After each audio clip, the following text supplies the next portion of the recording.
Hi everyone, welcome to the first game of PARAZOOLOGISTS Wanted. My name is Simon Ingren. I'm going to be the game master for this.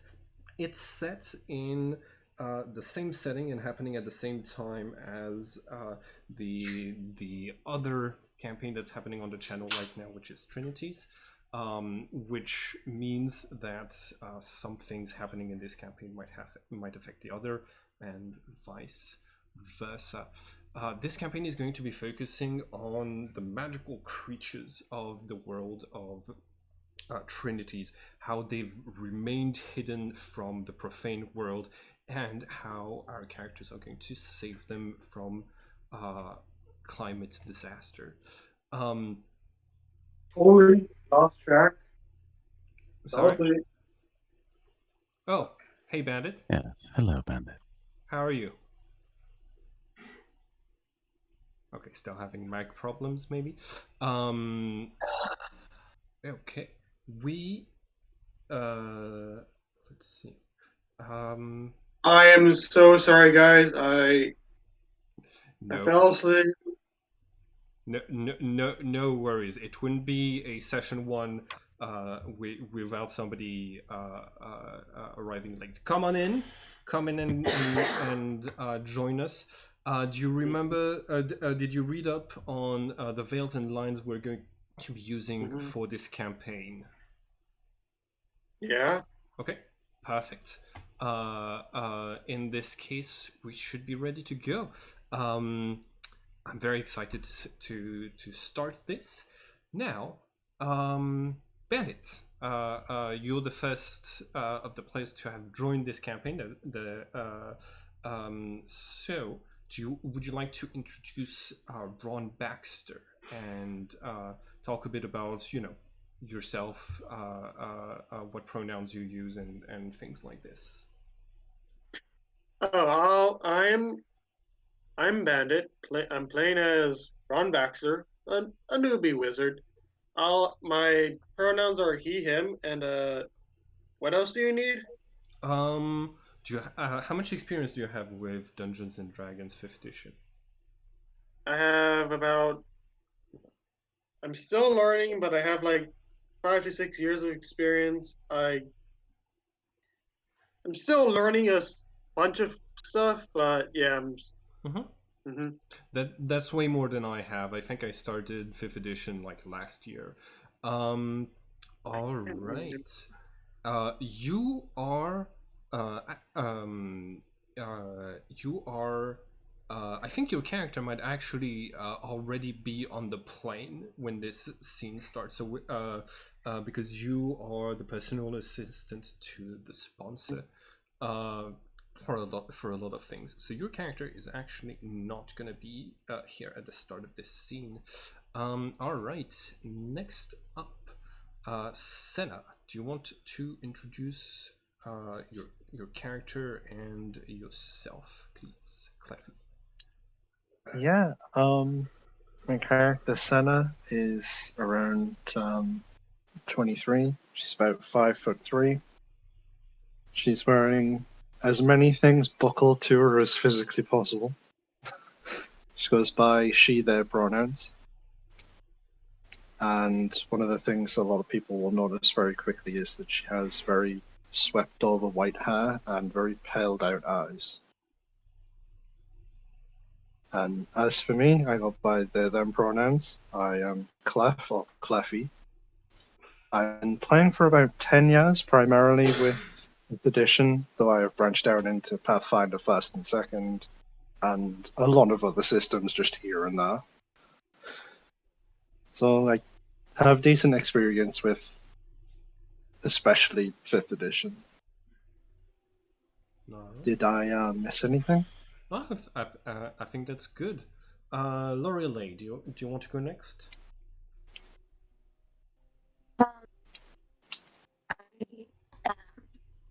Oh, you're To D&D completely. My character is Raina West.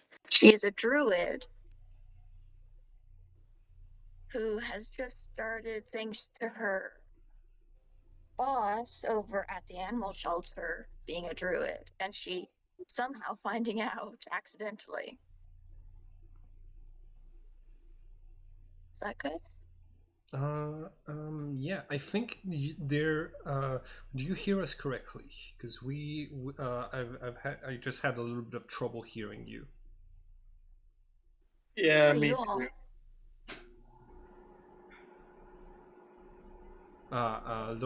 Lorelei? Yes. I think you might want to maybe restart Discord so that we can hear you a little bit better. Okay. All right. Ari, do you want to go next?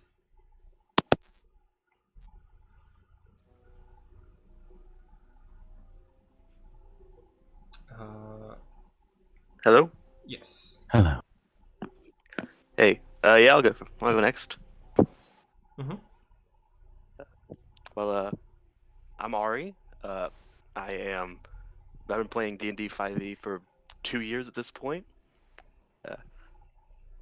And my character is Raymond Graves, an investigative journalist, likes old detective movies, kind of obsessed with that whole style, and kind of got roped into this on a investigation into a cult. Led to some actual magic for once. And he's ended up here. All right. What pronouns do you use for Raymond? He, him. He, him for both the character and myself. Okay. All right. And Sebastian. Yes, hello. I'm Iasantis, pronounce he, him, and I've been playing D&D 5th edition for roughly 4 to 5 years, and I'd say I'm moderately proficient with the system. And as just mentioned, I'll be playing Sebastian, you also pronounce he, him, an engineering student who has very, very recently sort of fallen face first into this world of the occult and strange. All right. Anything else? That's all good. As your characters all find yourselves with luggages in this small port in Italy, just by the sea, all waiting in the cold of the night as the first rays of light of the sun start to pierce the horizon. All of you are here in the distance. The engine of this large plane, a sort of a large private jet that is slowly coming down in the direction of the water and is going to make contact with the water, and you see that it kind of floats, doubling as a sort of like hydroplane, and it moves towards where you are.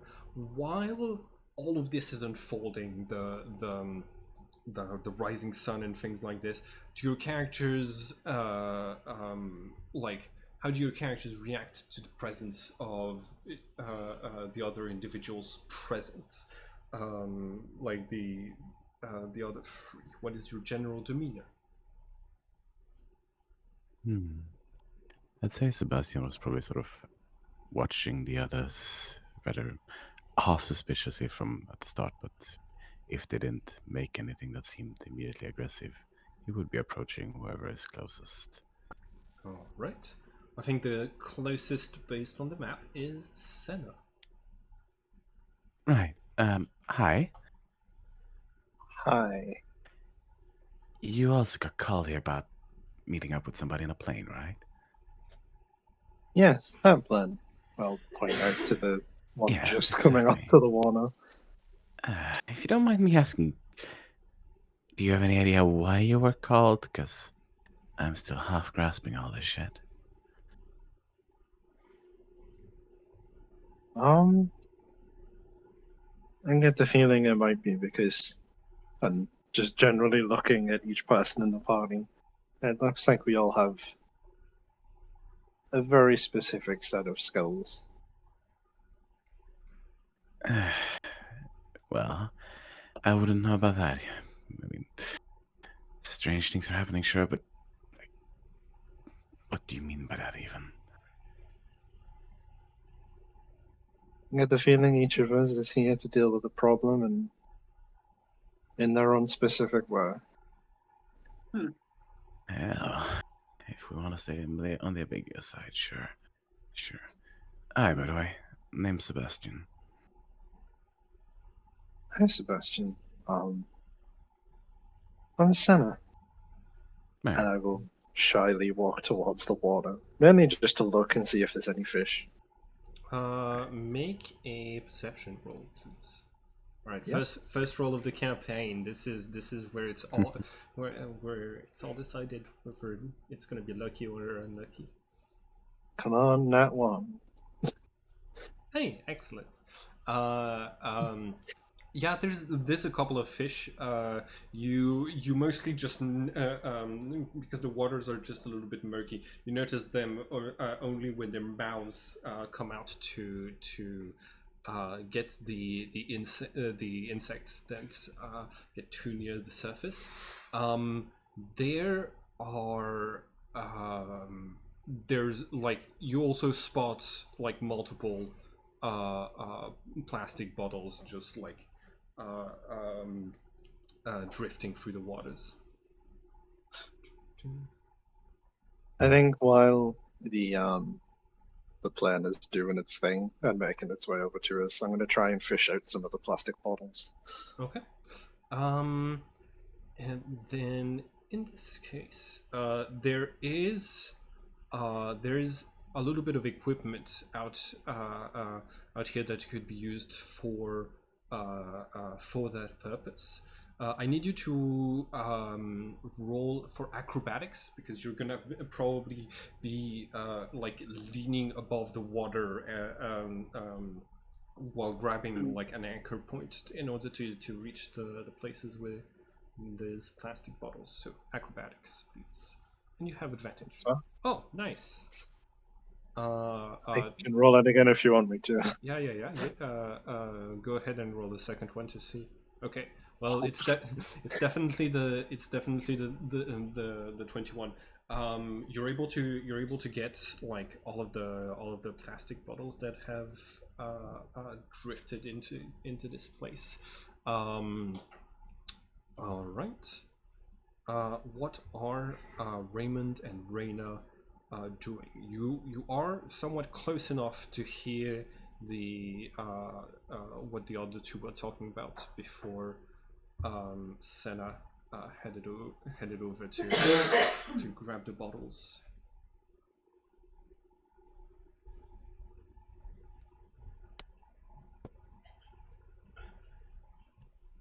I'd probably go over to Reina. I mean, Reina would probably go over to Cena and help. Okay. All right. In this case, you'd be giving the help action on the acrobatics,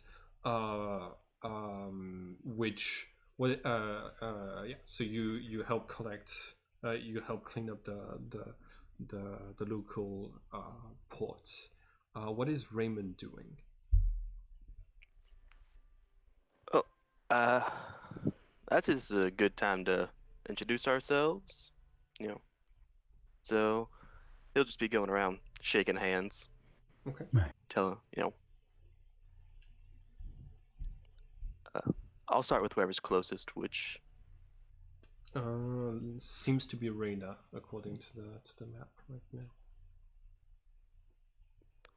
now. All of you can see the map. well, Oh yeah, you should be able to see the map. Never mind. yeah. Mhm. Well, how's it going? I'm Raymond Graves. I'm Reina West. Nice to meet you.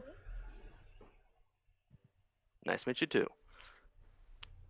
I assume you're here for the same reason as me. I suppose so.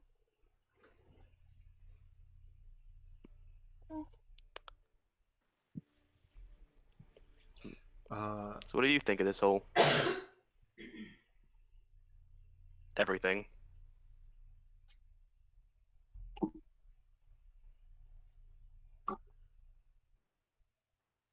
Much, so I can't really give an opinion on it. right. But I've always liked this stuff. A good bit of adventure has always sounded nice. Yeah, that's the truth. Well, I'm gonna go introduce myself to the others. Okay. You can carry on with whatever you're doing. See you later then. Yeah. As you approach Sebastian, you probably find him sort of glancing out towards the plane again and the sea surrounding it, but turns towards you as you approach. Right. Hi. Hey. So, can't help it overheard. So you said you were here for the same reason as, well, the other person. Do you perchance mind sharing what that reason is? Because I still only got half a head around all of this. Um. Well, if I am not mistaken, we were all called here for a job. Yeah, sure. A job or something. Name's Sebastian, by the way. Raymond Graves. Yeah. Pleasure to meet you, Raymond. Well, Pleasure to meet you too. I'll have to find out what it's all about soon enough. I suppose. There's a hatch to the side of the floating plane that hisses open, and inside you are able to see Ron Baxter, the yeah, and one other character, the hold on, give me just 1 second. That's hmm? I would be probably behind the sponsor, Yeah. Okay. just asking about her. What are the plans for today? Uh, um, she, as the hatch opens, she's going to say, "We are going to form the team that is going to be looking for all of those strange animals that are out there. I'm very excited. Oh, you'll be going with them, by the way." I was just like rubbling down, like, what? Wait, what? So she gets closer to the door, and you can see the shape of this very elegant woman who has like two large python snakes wrapped around her shoulders and along the lengths of her arms, and she waves at the four of you on the like on the port, and is going to say, "Wonderful! You've all come here today. Excellent.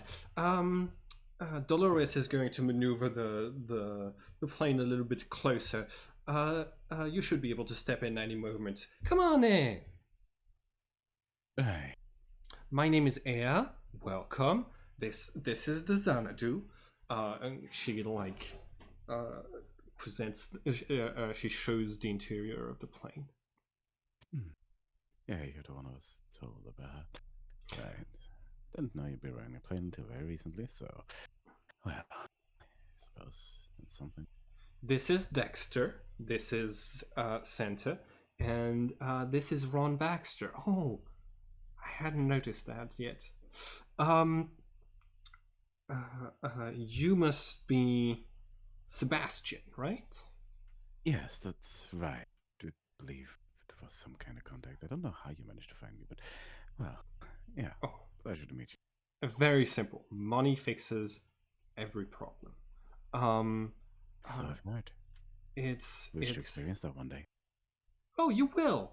I pay. I pay very well for the services of people like you. Have you had any strange dreams recently, Sebastian? Any nightmares with lots of symbols and emotions? I would want to ask how you knew that, but you ain't wrong.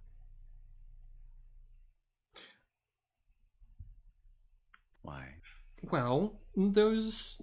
I'd like for you to, as part of your job for me, write those down and send me the details of your dreams. Same is going to go for Ron, Raina, and Raymond. I would like all of you to please keep track of the dreams you will have while under my employment. Those are going to be important, and I would hate to miss some important detail because you didn't write those down. Understood? Right. Understood, miss. You did. I'd love to know why, but sure. Excellent, excellent. Okay, so she, as the plane kind of reaches, it's not the shore, but like the planks where you are, she is going to extend her hand from the inside of the plane and help all of you cross the threshold one by one. She has a firm handshake, and basically, as she helps you all inside, she shakes your hand along the way. And the inside of the Xanadu looks like this. So this is going to be a pretty large map. All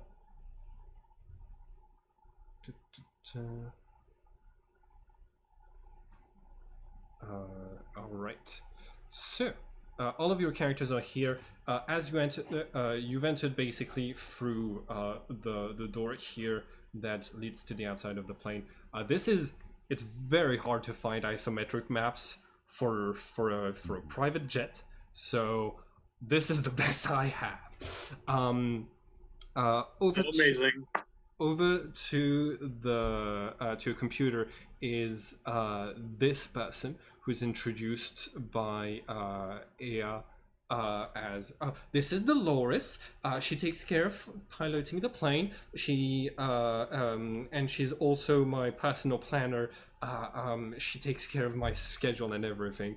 All right, Dolores, everyone is on board, and you see the like very muscled woman like starts to type something on the keyboard, and the plane door closes, and you hear the engine start to power up.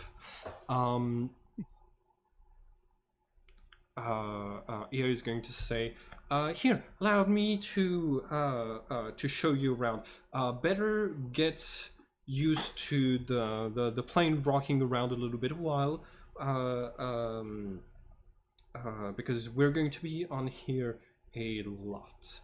Right now, we're heading towards Egypt. There's a small village there near the Gilf al-Kabir, which has insane amounts of underground grottos. It's this labyrinthic network.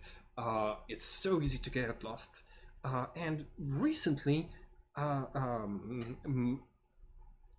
one of the people I have on lookout for such things has informed me the locals have spotted a real minotaur.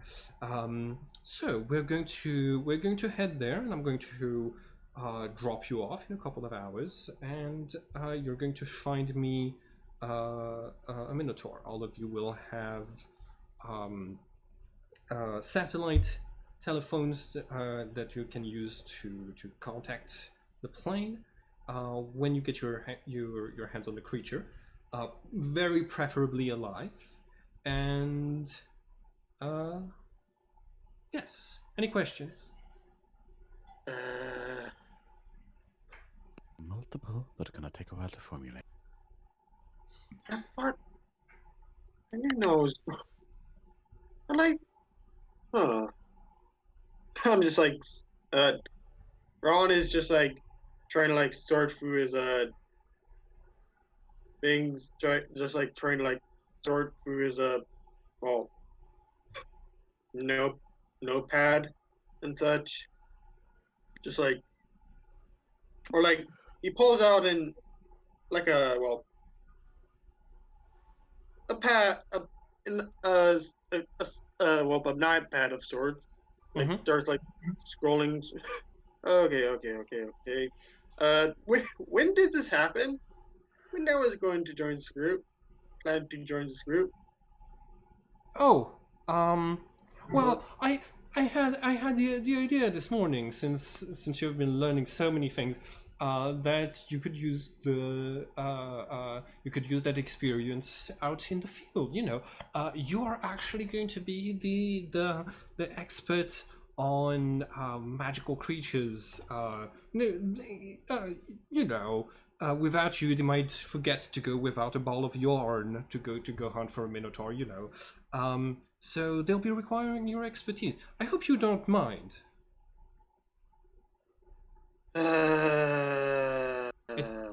It's an excellent. I'm just like really resigned now. Okay, miss. It's an excellent way to build experience on the ground, and we have excellent healthcare for whatever injuries you might sustain while you're down there. All right. Everyone come with me now that we've reached a certain altitude. I can show you the rest of the Xanadu. She brings you into this like next chamber that has all of this like storage and strange mechanical arms, and she says, this here is our large 3D printer. Whatever sort of equipment you might need, we can have it made here pretty quickly.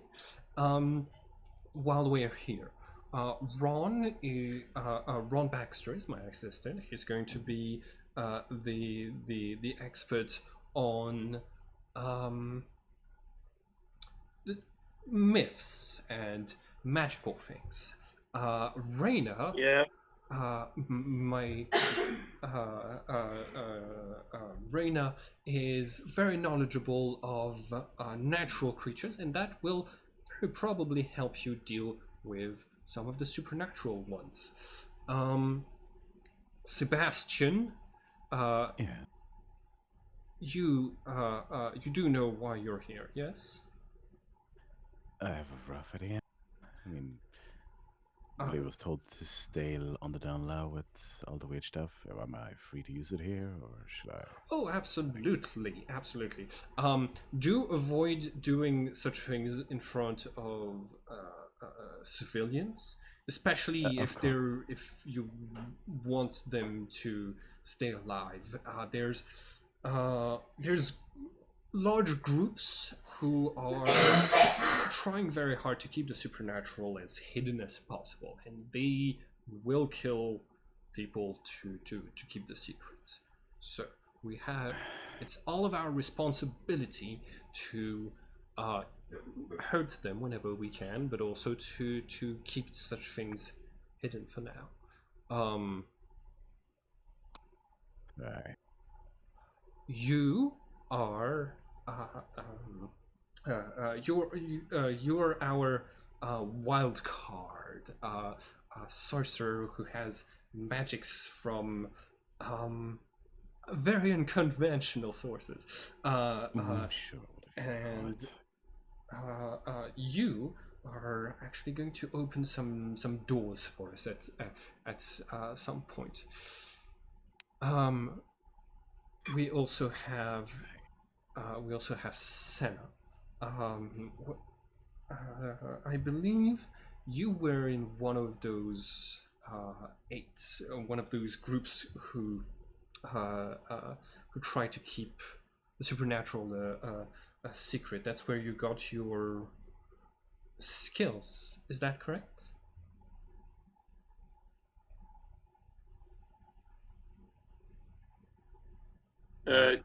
Graves, your mic.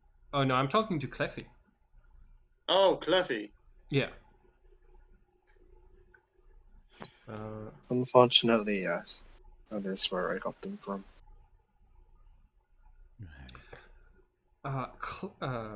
Senna here is talented at finding undead creatures. Those are less creatures that I'm interested in. I'm interested in saving live specimens as much as possible. If you can get me a couple of undead, I would love this. But usually, they tend to congregate around places of supernatural. So, where you'll find some, you might find some specimen to help me preserve. And Raymond Graves, he will be taking care of anything investigative, and he's also someone whose dreams are going to be important for us. All right. Any questions? Suppose, well, I just straight up acknowledge that a minotaur might actually exist. Aren't they, like, mythologically speaking, supposed to be confined to labyrinths? Or things like that? Yes. Those are actually things, pieces of that mythology have been visible in a lot of places. You might want to take precautions against getting lost. Take a ball of yarn with you. And also against, horns. I would also recommend not jumping into any large open portals, because you would probably never be seen again. No such plans to begin with. Right. If you will follow me up this staircase, this is our medical room, where your injuries will be taken care of. Should you incur any while interacting with our specimens. Over here is my office.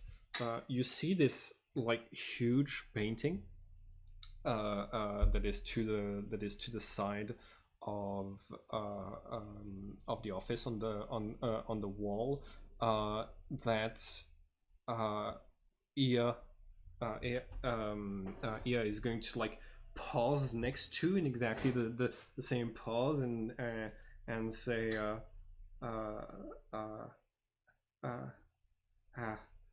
painting from the good old days. I used to be wild. The things I could get away with when I was white. I might think about changing my face back to that again. Through here is the armory. Basically, like there's probably going to be more weapons than are visible here. If you have stuff that you're interested in taking from the GM's the pinned website that talks about like modern weapons and things like this, Ea has like a lot of those stuff available. Probably not stuff like chainsaws and things like this, but most with firearms. If you're she basically lets you know all of this equipment is for you. You might be interested in some of our tracer rounds that do fire damage, or in the dart guns that are able to tranquilize without killing a lot of animals. And right over here is the open bar. Oh, well, that's something. Still not on. And the only Feels very awkward. and the only bathroom in the plane is over there. Yes, you can feel free to come in here and relax after a hard day at work. Okay.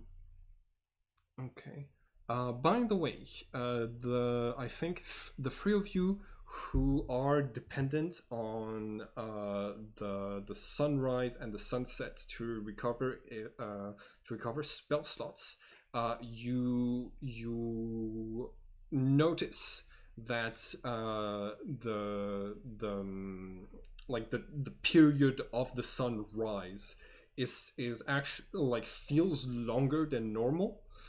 And you realize that the plane has to be heading from west, from east to west, and to be following like the trajectory of the sun. So you keep on regenerating spell slots while you're on the plane. Okay. Ea says, all right, if you have questions, I'm not an infallible source of information, but I've lived many lives, I've done many things, and so I might be able to answer some questions. You also have to understand that it is against the rules. It is against certain rules to talk about certain subjects. That I have 2 enchantments placed upon me that stop me from talking about certain events of history, because the people in charge wanted to keep those secret. What I can do is I can not tell you about those events if those end up being useful for finding mythical creatures. Right. All right. Yeah. Get get comfortable. Feel free to set up your sleeping bags or tents in any part of the ship that you feel comfortable with. We do not have beds, but yes, we're gonna follow the trajectory of the sun all the way back to Egypt, and then I will drop you off on your mission. You can get to know each other and have a look around. In the meantime, I will be working in my office.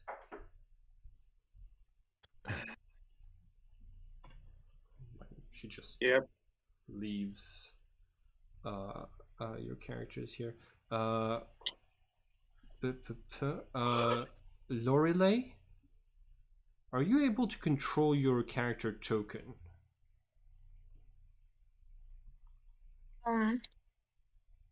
No, for some reason I am not. Okay. Give me 1 second. There's a chance that I misprogrammed this. It says it should be controlled by Raina West. And okay. Oh, have you selected the arrow the arrow tool or the like there you go. You're I think you moved her. There we go. Perfect. Need to Oh, select jeez. All right. So the rest of the group is over there. I'm gonna move you right over here. And yeah. Just gonna go for a bit. BRB. Okay. So I don't. Okay. I think that's Bandit. So his character is off doing something else. Okay, so it's just the four of you in at the open bar. You can see that this place has some pretty expensive drinks on the shelves. A lot of them secured by some mechanism in case there's shaking across the plane. What do you do? Right. Well, that was quite a something, wasn't it? It was a lot of information. Certainly, and at the same time, very little. Something. I could not hear you at all there. I had to get I don't something to know eat. much Sorry. about this job, but Well, I don't know much about this job, but at least we're traveling in style. you can certainly say that. So, are we like supposed to be open about, well, whatever you call it, your weirdness, whatever? Here, is that like? Where am No. Well, I mean, I've kind of got weird stuff after a certain encounter, but You know what? I don't really get it myself.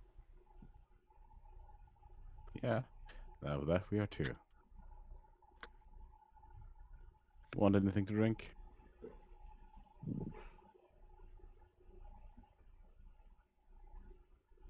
Yeah, why not? All Sure. right. You look, there's a collection of wines, rums, and like multiple liquors. You see just a couple, like, it all looks like some pretty heavy stuff on the shelves. There is a thing with like mead and beer over there. Got a preference? Not really. Anything you got? I mean, I haven't got nothing. This place does. Well- And I think you sort of see Sebastian glance over towards. I presume there are like glasses placed around the place that one could fill up with beer and the likes. Yeah, absolutely. And you see Sebastian glance over towards the glass, and it suddenly just sort of lifts up into the air, moves over to the beer tap, and the beer tap pulls down on its own, and the glass of beer eventually makes its way in front of you. I would like for everyone to make a perception check, please.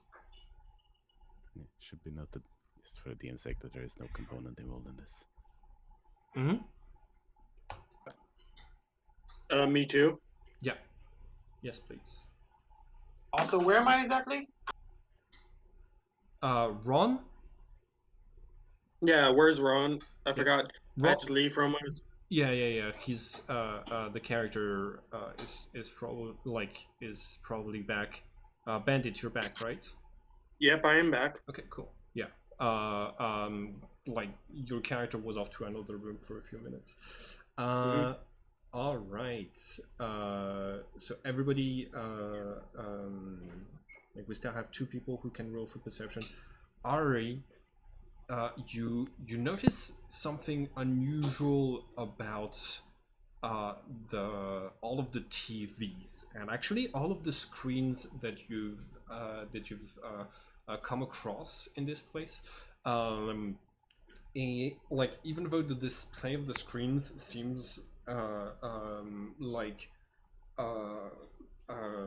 very decent quality, the image quality is actually like somewhat bad, like somebody filming a screen of a TV, and that is on like all of the screens, both computer and TV screens of this plane. So, I guess planes must get bad service, because I mean, these TVs just don't. Perhaps. Well, Something looks off about them. something. But hey, that ain't the thing I'm gonna question. I'll be honest. Is Ron back in the room? Yeah. Wait, the TV's not working? no, the TVs are working. They're displaying like a baseball game here, and sorry, baseball here and basketball here. And they just look like the quality is rather low, kind of like someone filming a TV with a camera, and then displaying that, and yeah. But yeah. So, which one of you was getting alcohol? I mean, Sebastian was serving Graves. Okay. Well, Craves. I want you Raymond. to. I would like for you to make a Constitution saving throw. And what type of alcohol does your character take at sunrise in the morning? All right. Yeah, I think it was just one from the tap. Okay. Yeah, that's what Sebastian served him at least. All right. It's going to like it makes you just a little bit of like just a bit dizzy for like about an hour. You like somehow it seems like even the beer that they have is it like seems pretty strong to you. Okay. You're gonna have disadvantage on all balance related checks during the hour in case the plane tilts or stuff like this. But hey, All right. you have a good buzz going on. Cool. What are the other characters going to do during the next few hours?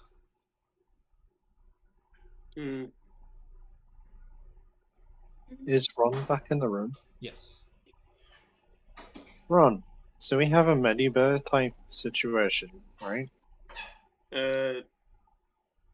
What? He just We've like got looks like up from his iPad. We've got like a Medibear type thing, haven't we? Hold on, I'm just gonna have to like increase everyone's volume. I can't hear a thing. I also had trouble understanding what you were saying. Could you repeat like a mini bird kind of thing is what I heard? Medibear. Medibear?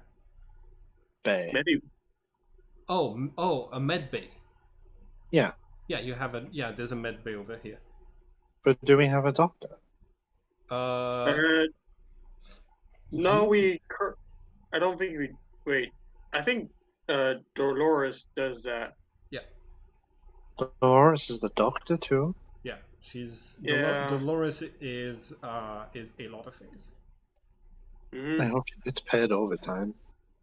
I want to go and talk to Dolores. Okay. You find her like you find her like in the front. She is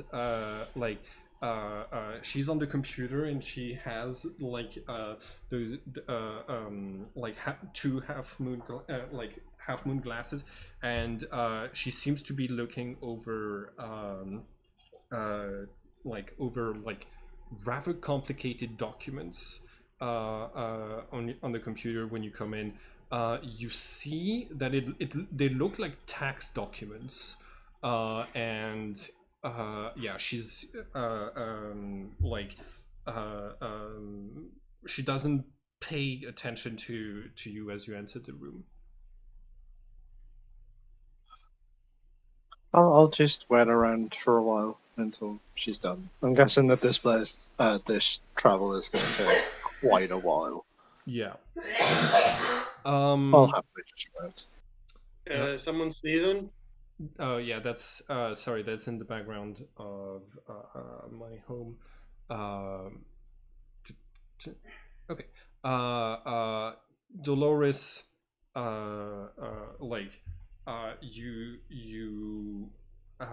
she spends like 10 more minutes on the taxes, and then she gets up and just leaves the room. She's gonna go over there, and you hear the machines in the other room start whirring to life. She you might have been looking at her like you were wanting to talk to her when she was done, but she just went and kept doing her thing. Did she even acknowledge my existence? She gave you a brief glance. I'm just going to go to the medic area then. Okay. I don't want to bug her. She's really busy. You while you're walking to the medbay area, you can see that she's basically 3D printing this very large cage that could hold a creature up to size large. Oh, she's making the cage for the Minotaur. It would appear so. That's awesome. Yeah, you head to medbay. I'm gonna look for some extremely high factor sunscreen. Okay. Because I am too white for Egypt. You got it. Roll for investigation.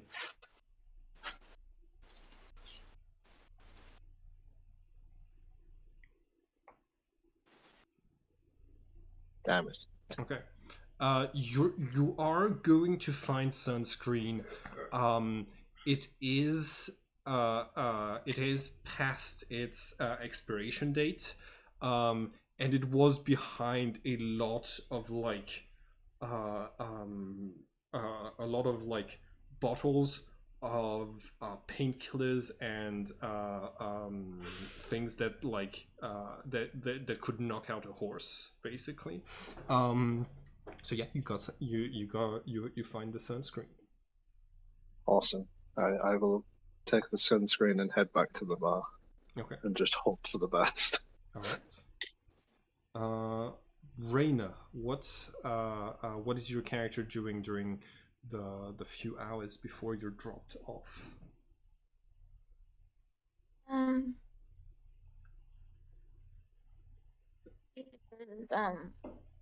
Okay, could you speak just a bit loud? Could you speak just a bit closer to your mic? I'm having trouble hearing you. Yeah, sorry. Is this better? Much better, yes. Yeah, much better. He also goes behind the bar looking for some whiskey to drink. Okay. Wait, how old is Arena? She is 22. Ah. All right. Roll a Constitution saving throw, and because whiskey is a bit harder, it's going to be a difficulty 15. But don't worry, I'm not going to start attacking the plane before like before we've done the first scenario. Okay, yeah, you get a good buzz going on. You're gonna have a -1, disadvantage on acrobatics in case the plane moves around too much. But yeah, having fun. Okay. So, what sort of topics are your characters likely to discuss? Like, are your characters going to be talking about like like whether supernatural creatures exist or not, or like the strange powers that some of you might have, things like this, or just hang out? What is happening?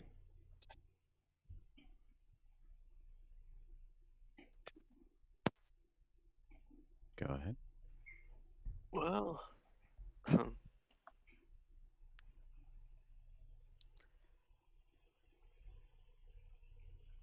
Okay, So, I don't know. We could. that actually How seems. long's everyone else been? I mean, if Yep. no one else does anything in particular, Sebastian is probably gonna like try and have a chat with Raymond as the latter's drinking the beer. All right. So what's your weird deal then, if you don't mind me asking?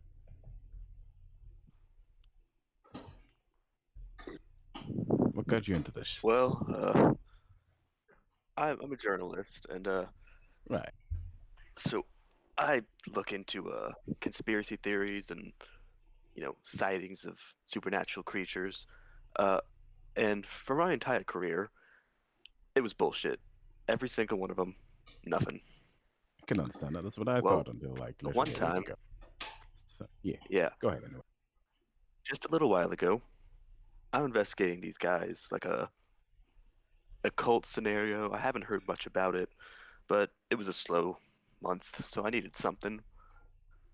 So I go in. I sort of pretend to be a new member, and some ceremony starts, Right.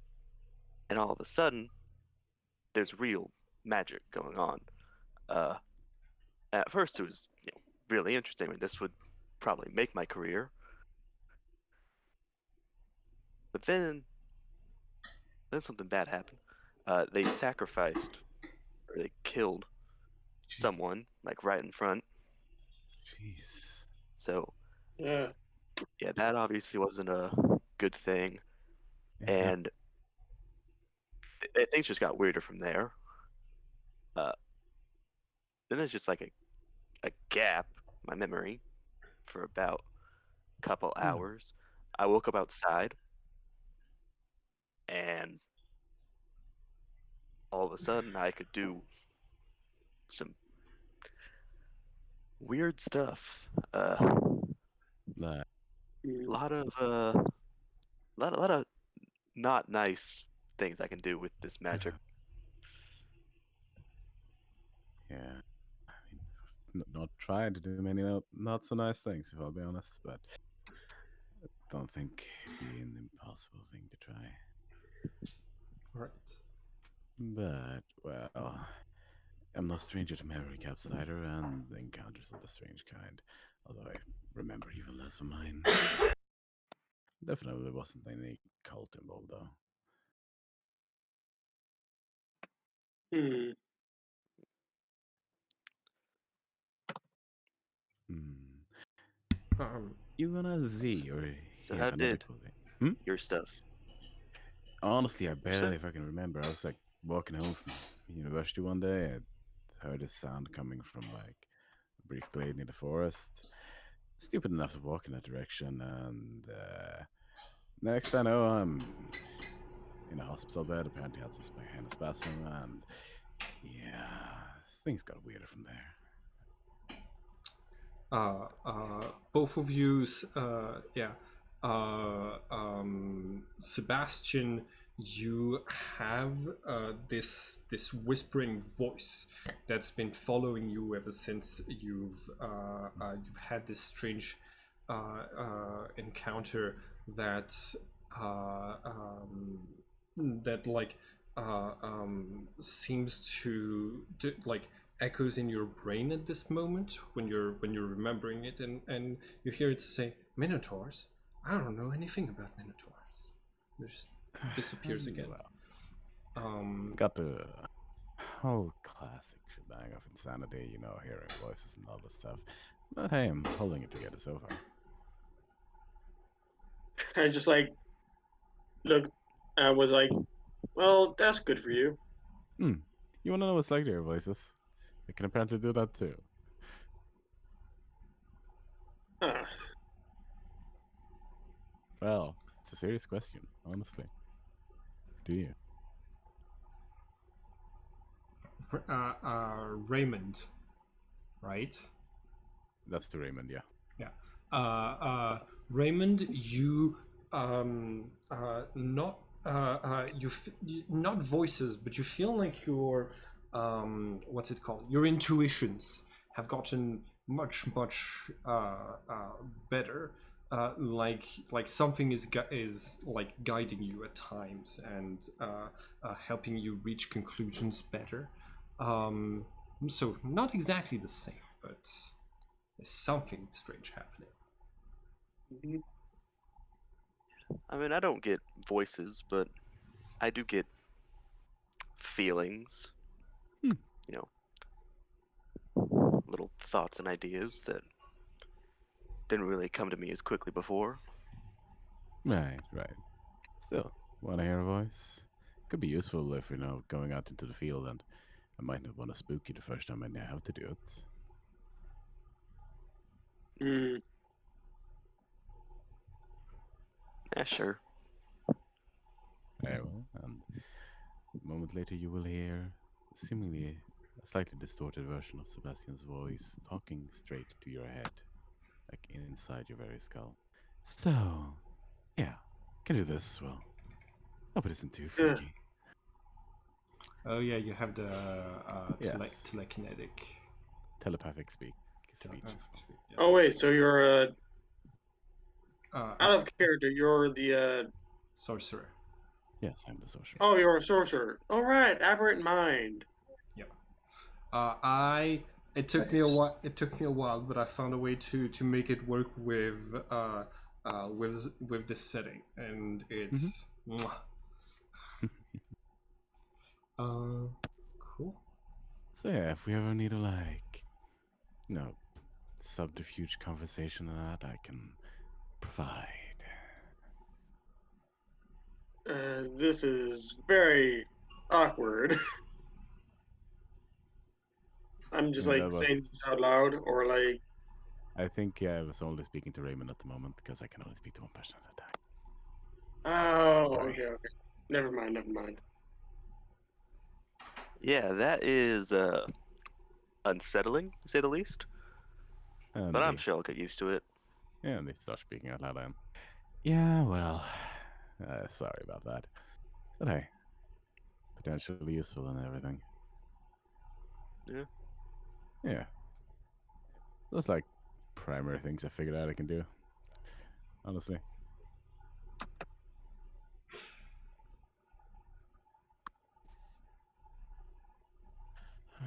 One of the others have gone on what they're up to, don't you? Oh yeah, you're still here, Ron, wasn't? All of you can feel the plane tipping. Is heading downwards again. Oh my. Okay, so it appears that we're landing. That it. I'm going to start applying sunscreen. Okay.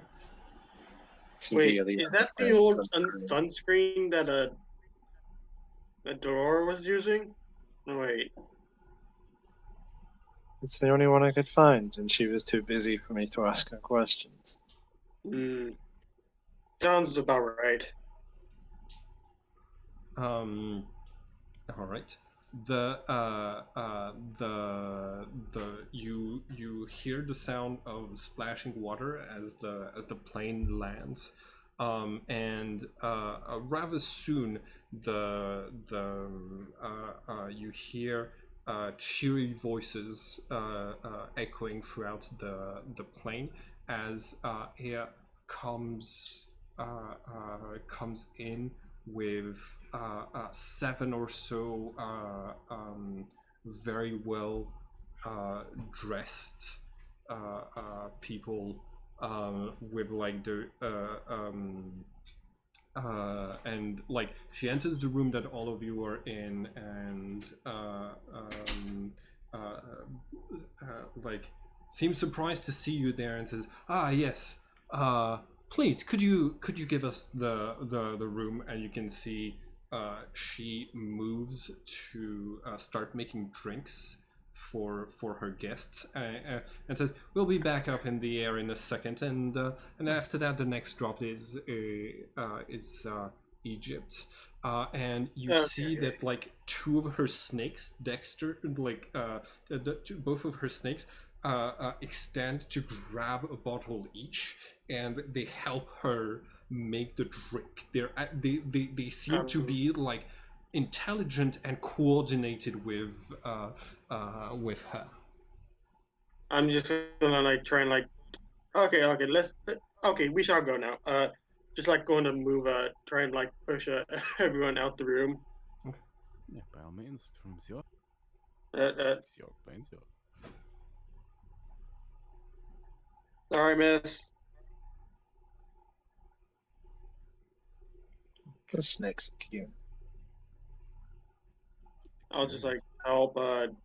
You're still a bit buzzed, so I'm just gonna help you Mm-hmm. to here. All right.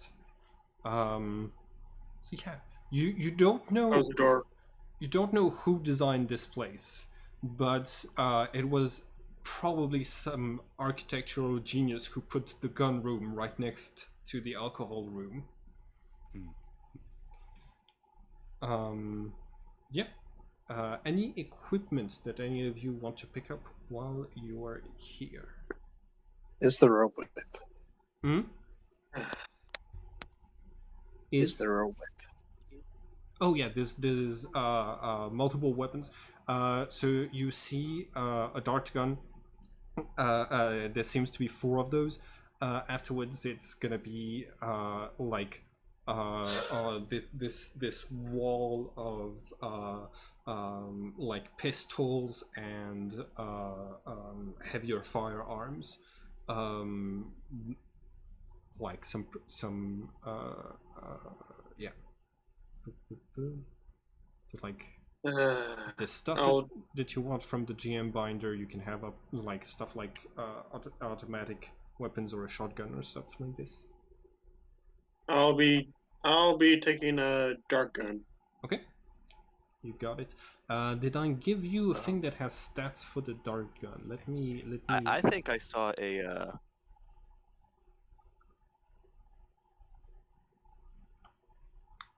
Alright.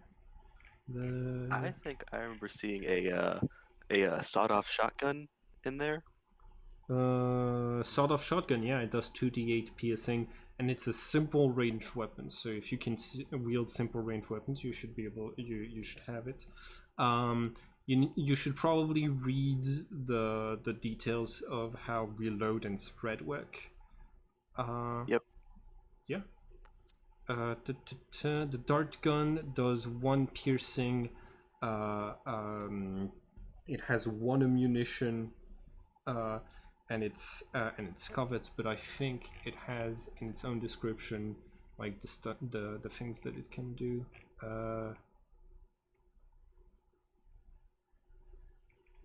Where there's like stun gun, stun baton, taser. But I can't find the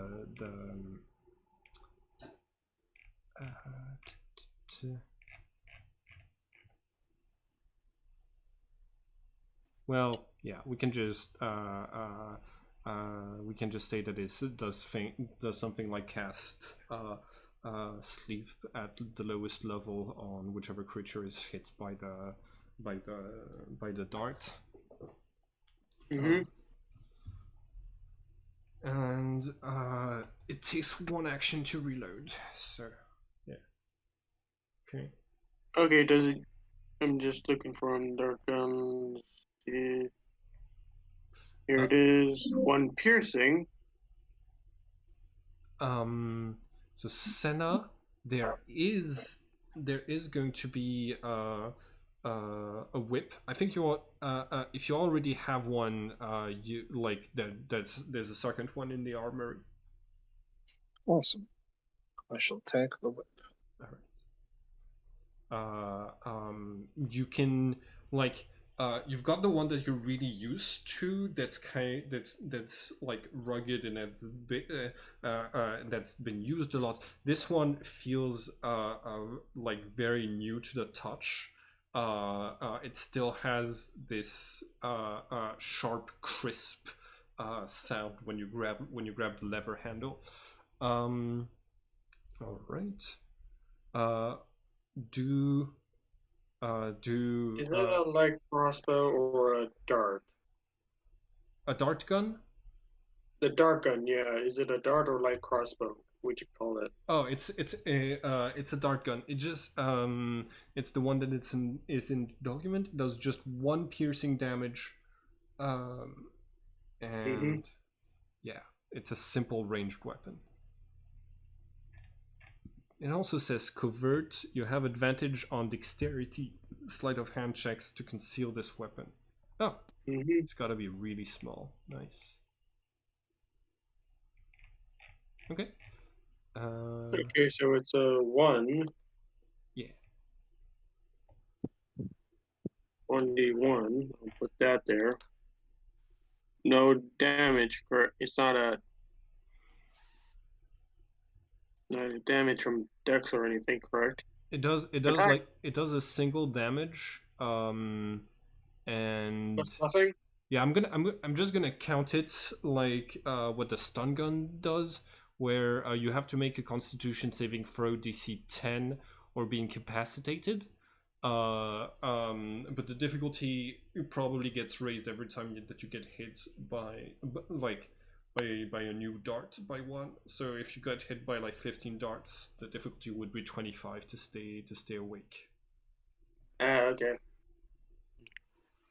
All right. And how many shells, like how much ammo do you think I could grab?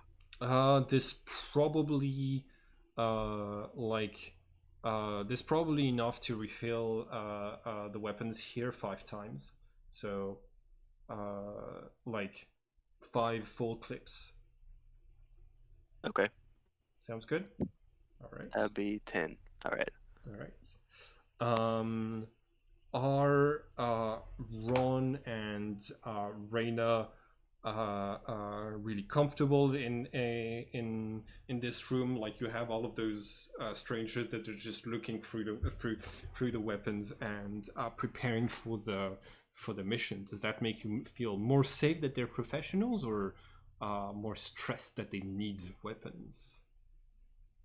A mix of both for Ron, but I know he's just getting a dart gun, but yeah, it's very it's more worrying that why I thought I was a part timer.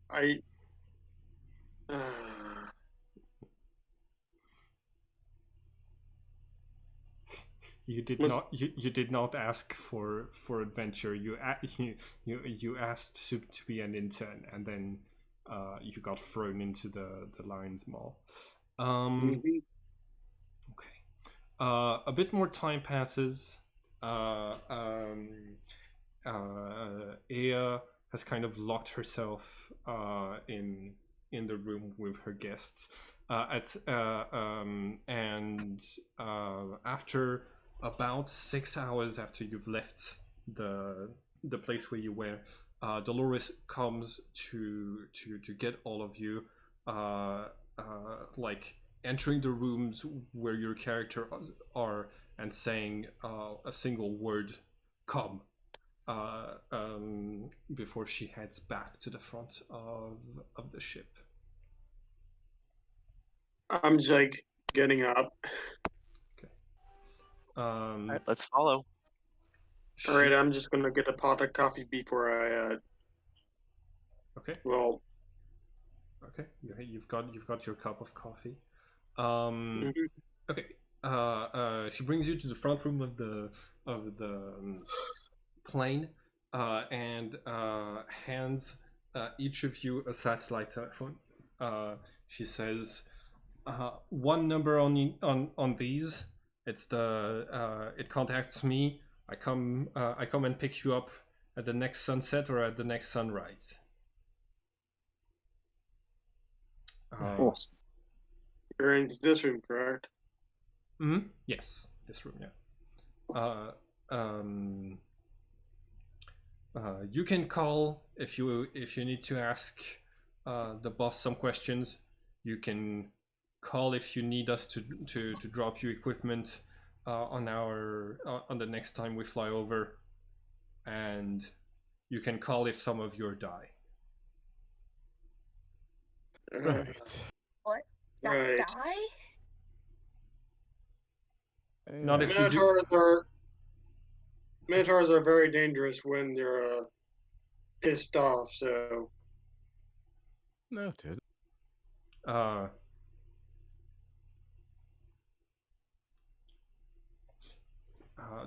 Dolores is going to say, "All right, now all of you put on this those harnesses," and like she starts to hand you like those large black harnesses that seem to be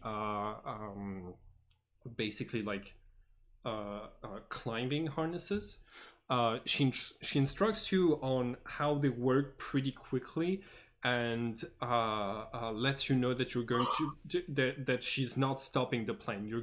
She's going to like slow down and hover above the ground, and you guys are gonna drop off and rappel down thanks to the those things. It's been long enough that. what? Huh? What? uh, I I attach the rope here.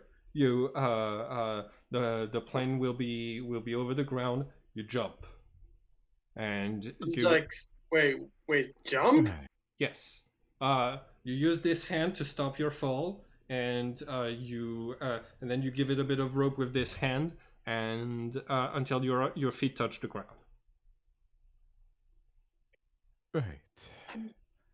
And Hey, then what? you detach yourself. Learn something Hey. new every day. I have. Why do I have to jump? You don't Why have can't to. we just? I can push you if you want. Please don't. I mean, All right.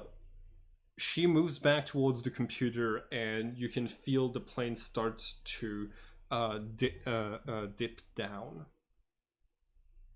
Okay. Harness Oh, on, that goes everybody.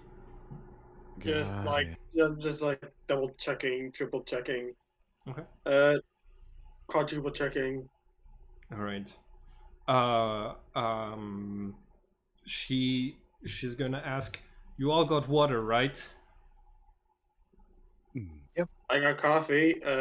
I'm just like shaking really. I'm just like shaking, like trying to like keep my coffee stable and such.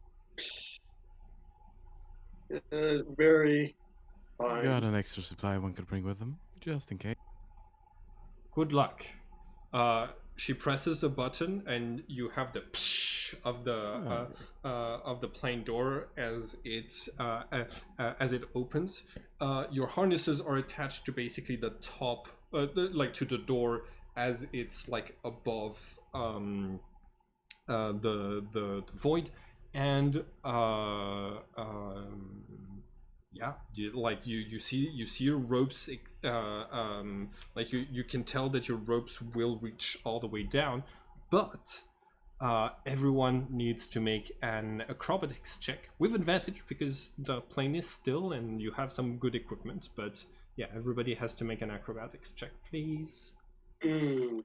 20. Are they still drugged? Are they still there's nothing. buzzed? No, everyone is now sober. It's been enough hours that the alcohol has worn off. Excellent, Sebastian, Raymond, and Reina. Your feet hit the ground solidly, like you're making perfect landings. Ron, same. Senna, you start going down just a little bit too fast. As you see that the others went ahead of you, and you're going to take just 1d4 points of fall damage. So you take 4 points of fall damage as you land on your ass. You see the ropes. Okay. The ropes start to back up, and the plane that was being holding stationary is going to start to move away. Your characters have just landed in the middle of this village. Okay. Hey, you there? You okay? Yeah. Look at your outfit. So, okay, are those bodies? Yes. What? You spot. So there are a lot of flies, and b a lot of dead bodies. Looking around, you see that many people here are dead and seem to have suffered from like a ton of bruises. There's almost all of them are wearing one piece of it or one piece or another of yellow sand camo that the military would have, and some of them even have discharged weapons next to the bodies. No, most of them don't seem to be local. If you did land in Egypt, they seem to be what? What do you do? Okay, I wasn't all about this. That's... Fuck. I Ron would just the go over the ledge here and barf. Okay. Yeah. It's the first time seeing a dead body. Mm-hmm. Mm-hmm. You can see that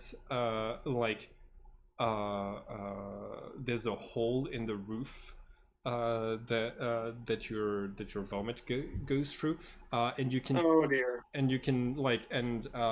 beneath there seems to be you hit somebody's bed, basically. Oh dear. Okay, Matt, seriously. I'm sorry. God. You see Sebastian sort of move his scarf up and sort of tighten it around mouth and nose, partially just to block out the smell slightly.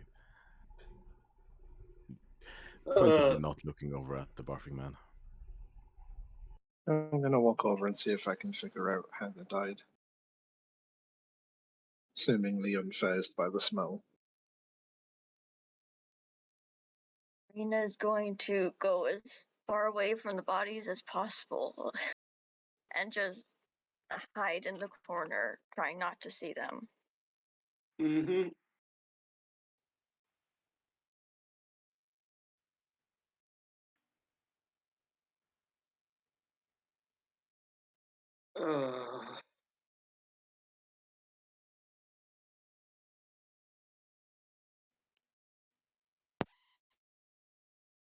Why does this happen to happen to me? Why? Why me? Yeah, you and me too, buddy.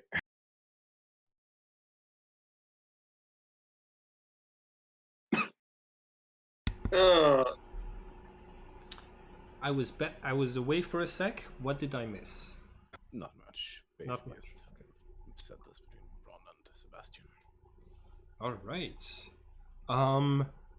So, I know how Raymond reacted to being dropped into the first mission, and it's a bloodbath. How how are Ron, Reyna, and Senna and reacting? You were away for that part. Mm-hmm. Ron basically barfed. Sebastian looked away from Ron and started tying the scarf up to block the smell and pointedly tried not to look at the bodies. Okay. Reyna went as far away from the bodies as possible, and Senna went to investigate the body. Okay. Is any of you looking at them? Is that what you said at the end? Senna. Me. Okay. Uh, uh, cool. So Senna, could you make an investigation roll for me, please? Yep. Excellent. Okay. So, Raymond will help. okay, cool. You can provide the help action that doesn't change the result of the roll, which would have been 24 if the help action had been there. You see basically Senna is like expertly like looking at the bodies. So here's what you're getting. First off, there is blood on the bodies that is older and drier than the blood that is coming from the bodies. They have super dry blood that smells like it's already rotting under their fingernails, like they were fighting rotting beasts, and everyone has been kind of just beaten to death with like probably fists. You look at the condition of those soldiers, you think, and you like the only thing that you can really think of that would make sense is that either they were trampled by a horde of like undead buffalo or zombies. mhm. I love feel like I love that your character is made to hunt zombies, and on your first investigation roll you rolled like a 24 foot to and you're like, yeah, definitely zombies. Yep. I will turn to the body and say, I know we were here for a Minotaur, but I feel like we might have to deal with at least one horde of zombies. Oh, fucking wonderful. Oh, my. Also, thanks to your 24, Senna, you've noticed two other things. There's two trails in the sand heading out of this village. To the side, you can see like just a bunch of footprints with some supplies that got abandoned along like one of the dunes to the side. And to the other side, you can see that something dragged like bloody bags or bodies up the other hill and away from the village. I will relay that to the party. Okay. Oh, okay. Hmm. I'll be honest, this ain't really my field of expertise, so. I'm more of the hold on a minute. I'm just gonna like go over here a bit and like so like where uh uh I, I think I'm fine now. I'm just gonna like at look at the body, barf again, at the edge again. How do you Oh, have anything left in your stomach at this point? So what was this thing about zombies? The blood trail, the supplies. Does that tell any of you anything beyond that we're obviously in some fucked up situation?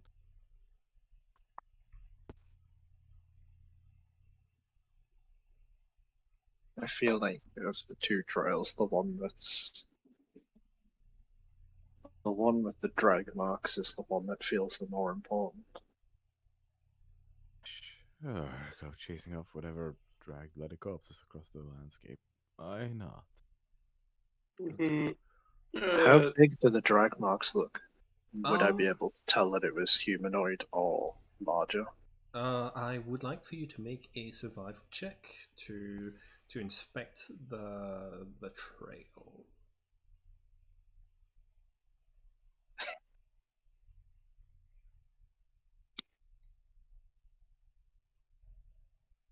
Uh, 12. Okay. So you look at those trails based on based on how deep they are in the sand. You can tell that those were, yeah, probably something like weighing as much as a human would, with their like being dragged by the legs across the sand. um there's footprints of shambling feet, uh uh like all around those marks of stuff being dragged, and the sand is just like quite red at the start near the village, but just becomes less and less so the farther out this trail continues. I wonder if they were chasing someone. By the way, if any of you want to roll Arcana or religion or history or things like this, when you are like wondering if your character might know about a piece of lore or things like this, feel free to do so. Would is anyone going Arcana or History? Because that's what I'm good at. I mean, that's if it's something I would know about. Which Mhm. recently I think so. Like in this case, it would have to be history or arcana. Not Mhm. I don't think religion would really work here. Actually, it might, but yeah. Do you want to go Arcana and I'll go History? You can both roll if you want. Go ahead. Sure. Oh, excellent. S- okay, Sebastian. Uh, No, that wasn't with advantage, but I still got 19. nice, excellent. Okay, Ron, you've read about just some instances of undead. They are tied to a cult, a group known as the Living, um, and uh, um, what you've read basically told you just stay away from those people. They are uh, they're dangerous and unpredictable, and they serve a strange Purpose. they serve someone. Who they serve is an absolute mystery. Mm-hmm. But yeah. Sebastian. So yeah, Ron. That's what you read in your books. Um, Sebastian, you uh, um, like you feel like the wind is just whispering to you, like echoes of the fight that happened here, and you can see the shapes of zombies appearing on the dunes, running towards the village. Um, one uh, uh, one person seems to be leading them. You can't quite make them out, but you hear his voice and he's yelling, "Find the witness!" And then it kind of just fades away. Yeah, I think the rest of you can see Sebastian for a moment just sort of grasps his own forehead, and so there's something about a witness. Anybody know what that means? What? A witness. The witness. Somebody could still be alive in here. Hopefully, it could be.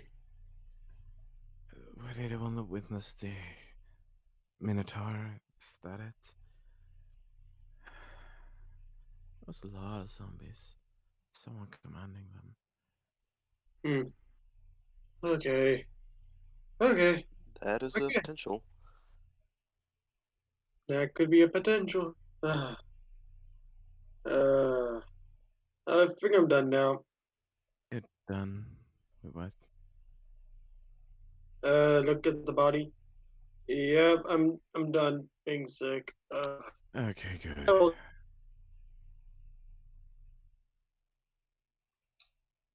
So what first was time seeing body still. sorry? Could you say You, could you say that Y'all again? think we ought to go? Okay. Maybe we ought to follow that trail? Yeah, Right. follow the trail.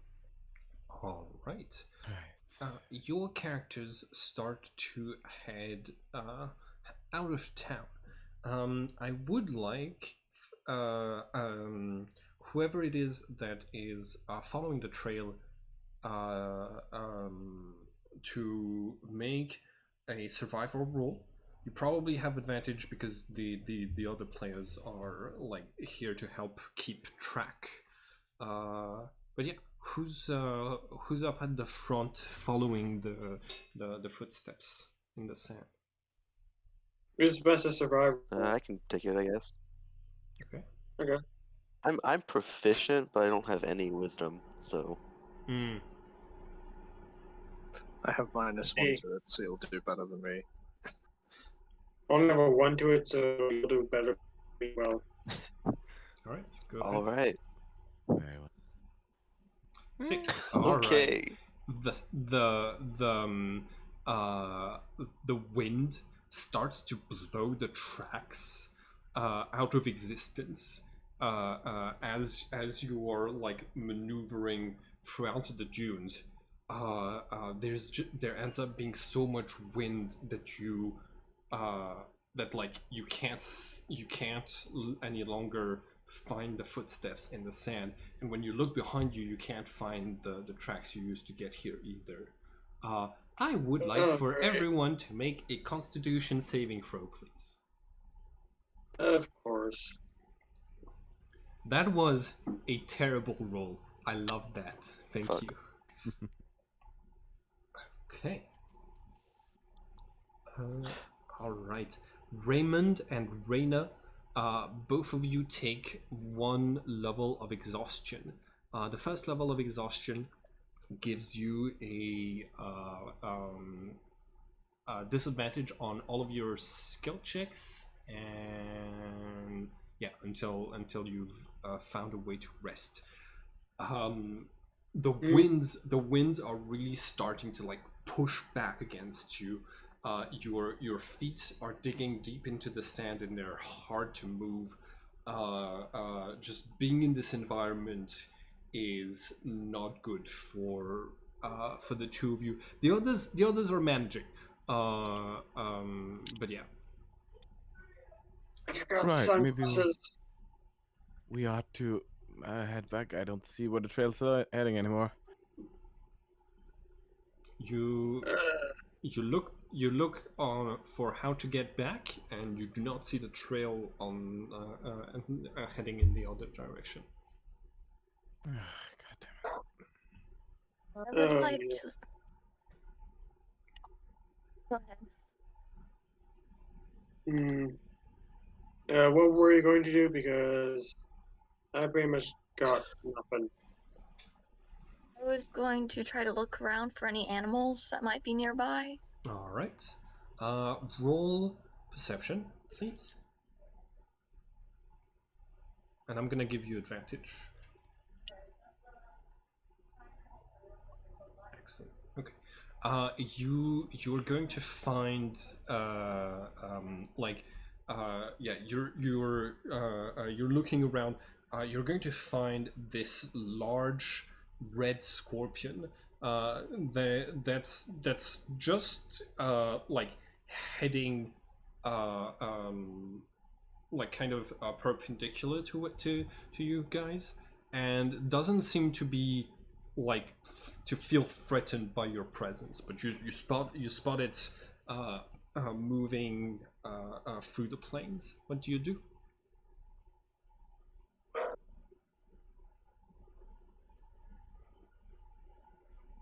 Lorelei? I go over to it Okay. and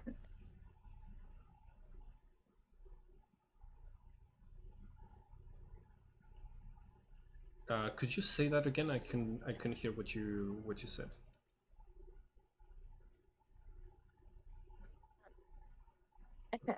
well, I use speak to animals All and right. Nice. try to ask it if it knows where we were. Or, I mean, way to go back to town. Okay. All right. So you spend spend one of your spell slots to activate this. The What's going to happen is that you concentrate, and you follow the Hold on, instructions you've been given when you've learned to be a druid. You draw out those this spark of divinity that is inside of you, that kind of echoes with the spark inside of the scorpion, and it kind of just resonates, and you're able to like comprehend its body language perfectly. The scorpion notices you and says, "Hello, tall one. Uh, what what do you want?" Little one, you wouldn't happen to know the way back to the closest town, would you? Town, building, sounds. Yes, this way. And it starts to head off in a direction. We follow it. Seeing, Okay. seeing as Lorena's leaving, I'll say to the group, she seems to know where she's going. Do we follow her? I mean, it's better than staying out here in this desert. Yeah, I'm down for Following Rena. All right. The As it's scuttling, and it has to like it's moving around pretty fast. Like as it's like waiting for you near a cactus and waiting for your friends to catch up. It's gonna ask why you're here. We were following a trail. Who's Sadly, we're not sure. Hmm. Would you? You're not a very good volunteer? hunter, are you? I'm afraid not, but I'm sure you are. I am, yes. Tell your friends to hurry. it keeps scuttling on. Okay. Let's see. Let me roll. Let me find the stats of a scorpion. And can somebody roll 2d20 for me? Sure.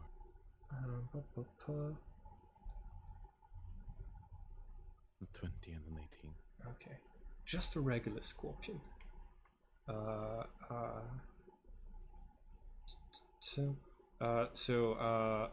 Nature is based on wisdom, right?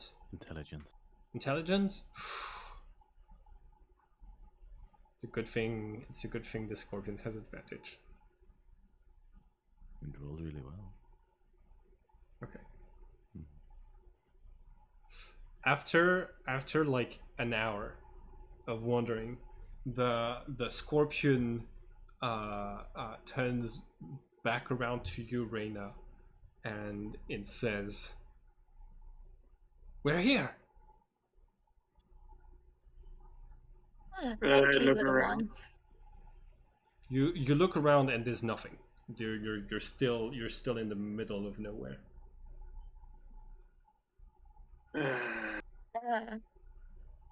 Right. Oh, Where- but Sorry. I'm not sure what you did, but I don't think we're there. we're not there. I don't see any buildings anywhere. Well, obviously. Um, Nor do I see any sign of a trail.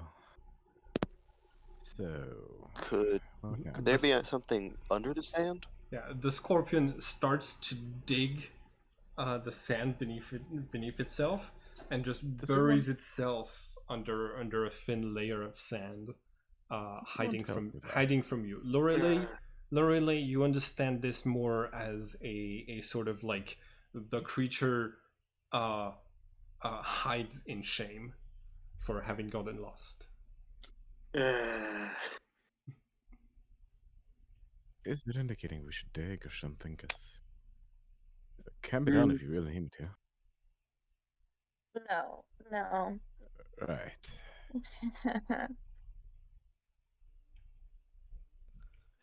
Okay, Great. so are we double lost now? It seems to be I'm the pretty case. sure. Yeah, it seems to be. Okay. Do any of you have smartphones? Do your characters have smartphones? Probably. Mm-hmm. I have a bunch of them actually. Okay. Cool. You have like GPS does work here. Oh, it works. Wait, I just like look at my iPad. Hmm. Oh wait, Great. my internet's my internet's still working. I'm just like my data's still working. Oh wait a minute. I'm just like scrolling up through my I'm just like going to like the Google, Mm-hmm. Yeah. whatever the equivalent of a Google is. Oh, we don't have any copyrights, so just say Google. It's fine. Okay, Google. I'll go to Google Maps right now and All right. like look at the map. Okay. You spot that you've kind of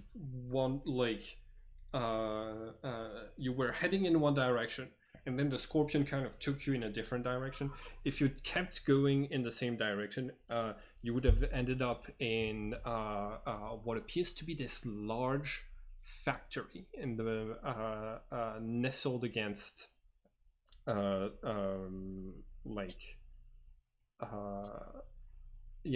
just nestled against some rocks. Okay, so I found out where we're supposed we were going. A Right. factory. A factory. Out here. Yeah, it appears to be. I'm just going like trying to trajectory point over to the way to the factory. Mm-hmm. If we headed towards the direction that we were going earlier, we would have made it there. So, Well, I suppose we don't have any other trail to follow, so I let's just I would like for everyone to make a. Oh wait, hold on. Oh, Sebastian rolled the 20 for me. I didn't need to be to roll myself. It's Oh, fine. No, I'm sorry. Anyways, everybody roll a Constitution saving throw, because of the extended amount of time you're spending in the desert. Of course. Okay, No. Ron, you're taking a second level of exhaustion. Second level? I thought. What? I thought it was like first and second. Huh? Hey, Oh, sorry. Is that the first time you failed? I missed. Yeah, that's the first time I failed. Okay, cool. So yeah, you just have the first level of exhaustion. You have disadvantage on ability checks. Raymond, you were already at first level, right? Raymond? Yep. Okay. Your Yeah, this is my second. yeah, rolling a natural 1 means you actually take 3 levels of exhaustion. Your speed is halved, and you take disadvantage on attack rolls and saving throws. You're right there, mate. Okay. Okay. I don't know. I don't even know Drank anymore. enough water? Oh yeah, your characters have sufficient have taken like water along. It's just that like you're getting the environment is like hostile and it's wearing you down. Yeah. The Around winds are so hot. around this time, it's probably going to be like the middle of the afternoon. Well, you good to keep going, or you need a break, man? I could use a minute, honestly. Let's try and see if we can find somewhere that doesn't keep throwing wind and sand in our face, then, shall we? Mm-hmm. Okay. Thanks to Google Maps, you have advantage for looking around for shelter. I would like one person to make a nature check. Sorry, a survival check. I think Raymond was the one who for whom it was suggested to roll Also those. exhausted So as fuck right now, so you have advantage thanks to the and disadvantage from exhaustion. Oh yeah. Okay. Well, so, Yeah. if someone who is not exhausted wants to Sure. wants to roll, they will have advantage. Sebastian can take point on it. Okay.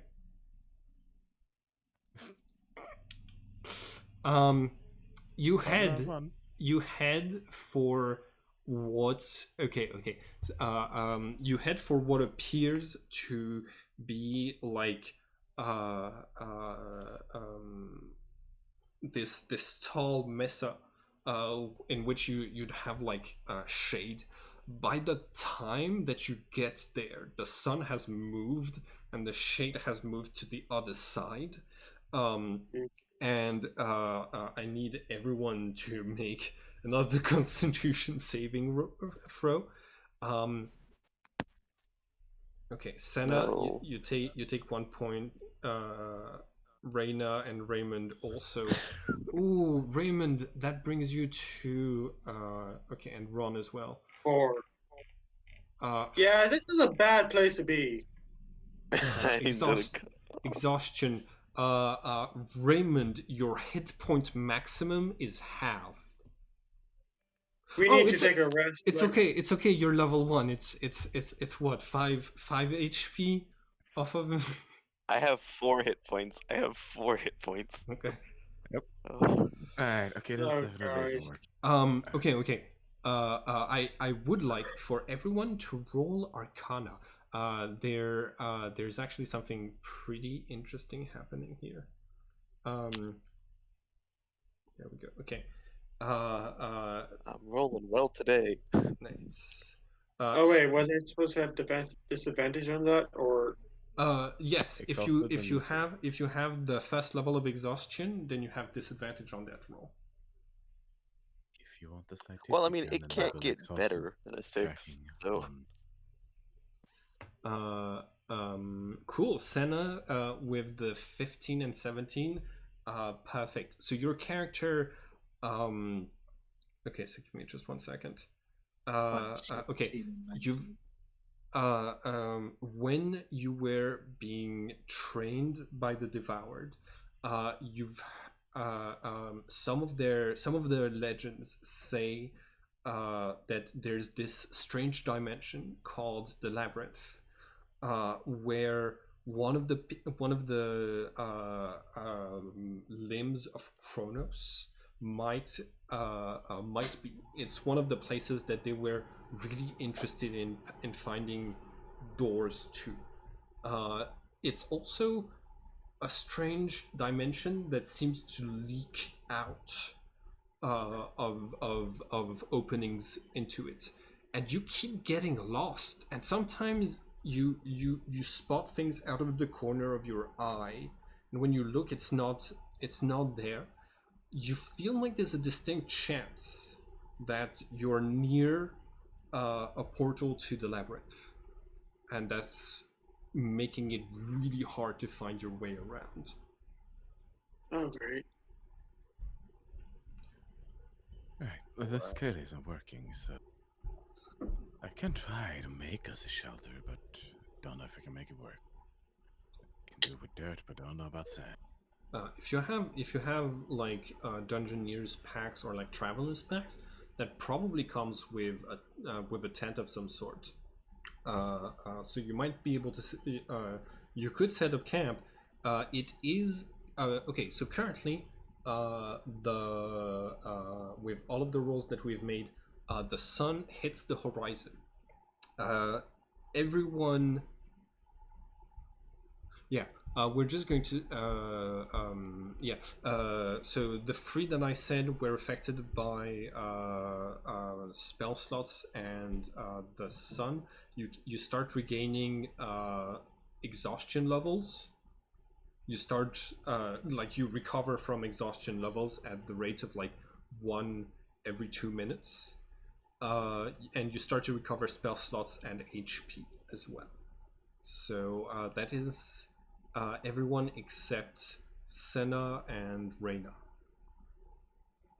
No, hold on. Reyna as well. It's Senna and Sebastian. Sebastian. Oh, is I'm for also sure. not connected to the sun, aren't I? Oh, hold on.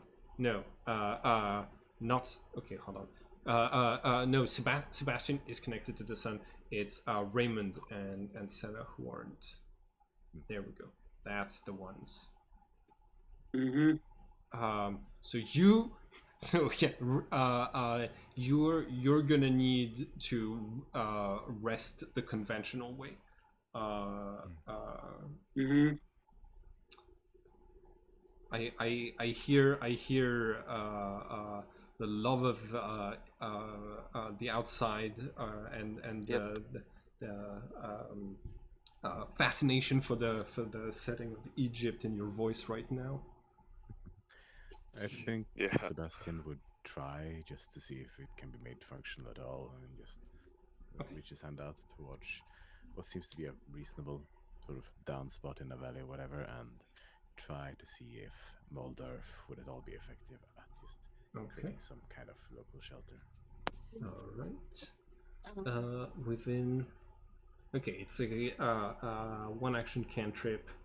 Excellent. Mostly the first part of it, and then some Okay. of the latter ones. 5 foot cube. Nice. Okay, yeah, you'd be able to make a pretty nice shelter. You just need to take your time, like kind of building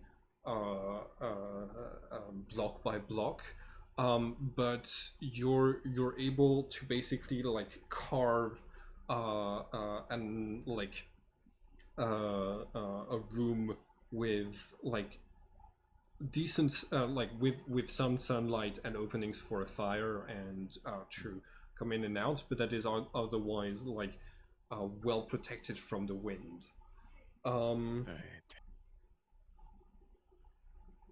So that is going to take you like about an hour, the hour of like sunset. What is everybody else doing while Sebastian uses his mind to shape you a home for the night?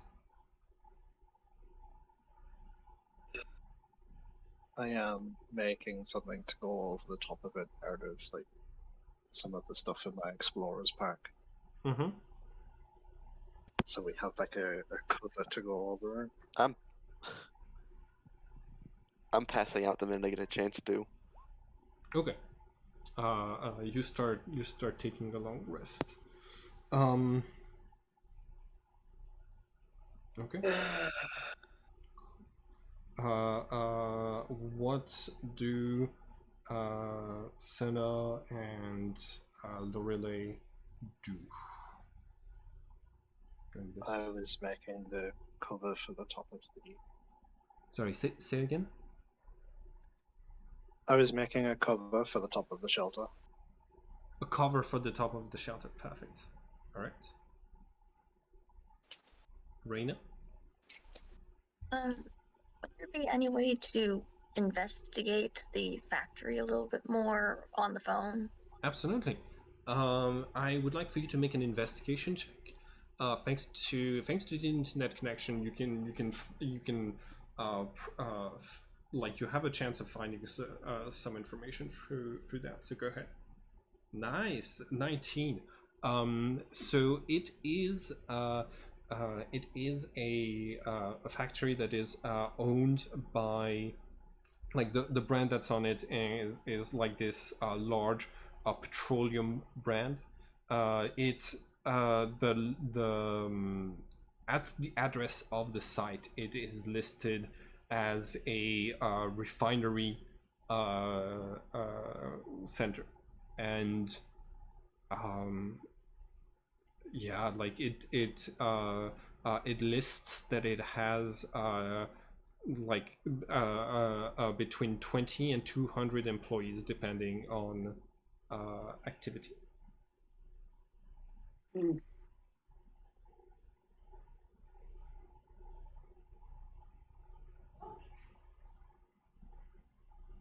Any questions?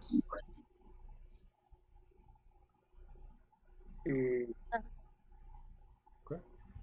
So that takes you about the same like the hour of time. I think okay. There's one more character who I don't know what they're doing right now. Is it Ron or Raymond who fell asleep immediately? It was Raymond. Okay. What is Ron? What does Ron do during this hour? It's about it's sundown, correct? Yes. I'll just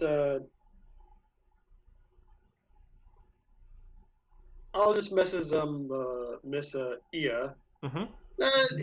It got to a rocky start. It that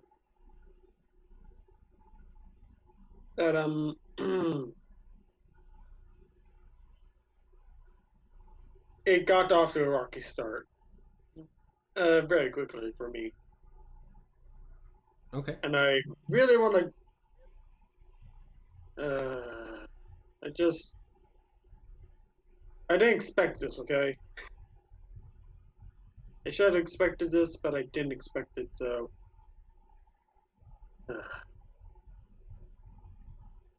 Hopefully I'll be fine. Okay. This is what she responds.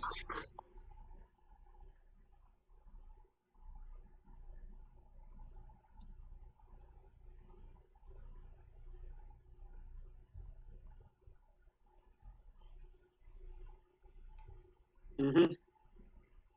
All right. Okay. everybody takes a long rest. You recover your HP, you recover from levels of exhaustion, and you are rather close to the factory. In fact, thanks to Reina's investigation, I'm gonna say that you like found like on Google like a path, a reliable path to get to the factory. So the next morning, we find your characters as the sun is rising, kind of crawling on your hands and knees, getting near the top of the hill that allows you to see the factory. It has those long pipes heading out into towards the nearby mountains, and it has smoke billowing out through multiple chimneys. You don't see any workers outside. Right, that's certainly odd, ain't it? Yeah. Important question. How many points of exhaustion does a long rest fix? All of them. Rules is written, it's only one, but if we're Oh. going for all of them, then awesome. Yeah, it's gonna be all of them. It'll be fine. Because if a long so I wouldn't have given that many levels of exhaustion if I knew that they would take multiple long rests to recover from. I would have done like damage or losing hit dice or something like this. Okay, so now I know. Cool. Let's see. By the way, I hope all of you have have activated the music on Roll20, because I'm playing some stuff in in the background. I know that some of you might have deactivated because I was playing Never Gonna Give You Up. Usually I just like turn it down off so that I can hear people. Mhm. Forget about it. So Yeah. All right. Cool. So what now with this view that you have over the factory? What is the plan? Well, it's very lottery late, ain't it? I feel like we should do recon, but honestly, I'm not the best at recon. Oh, I don't know the first thing about it. It was probably better than me, but hey, it's probably ought to be checked out just in case. Right. yeah.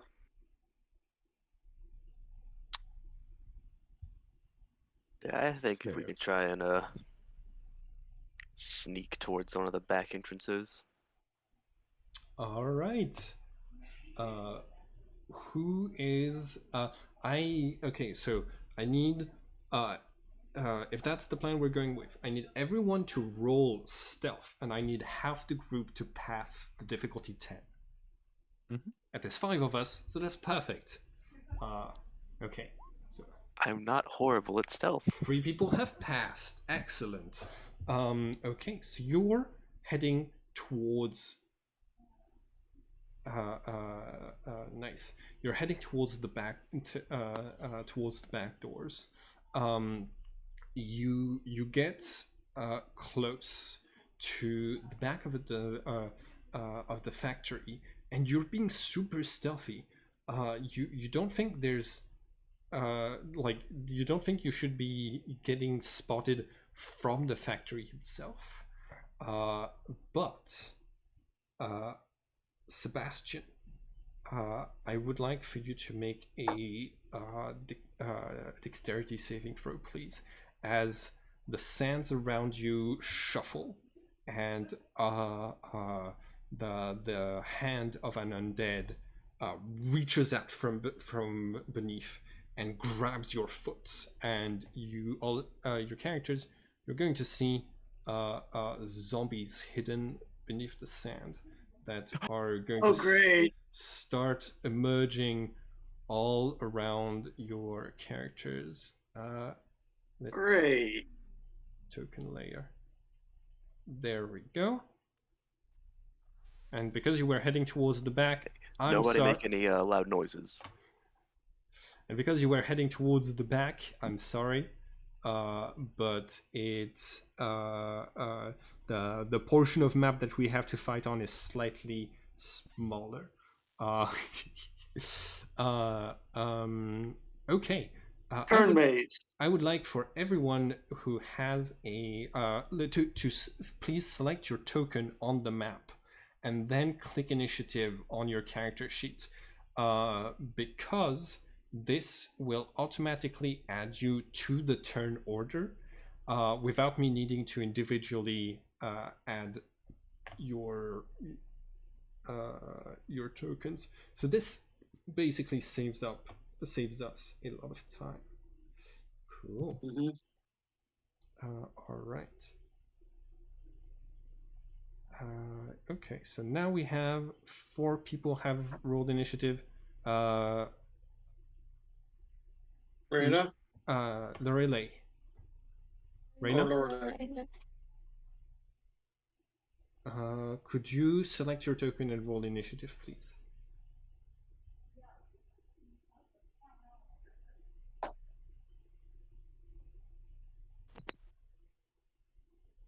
Reyna?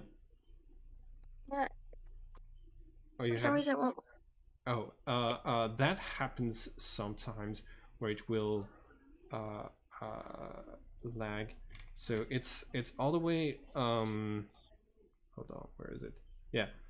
You got to click not where the number is, but where the word initiative is on your character sheet. And all right, so that's 7.14. That's actually changed the zombies initiative. My bad. 7 and the zombie had 4. Cool, excellent.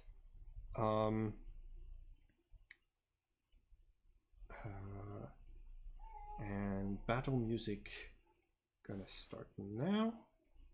I don't think it's gonna be on the recording, though. Sebastian, you are the first to react because you failed your dexterity saving throw.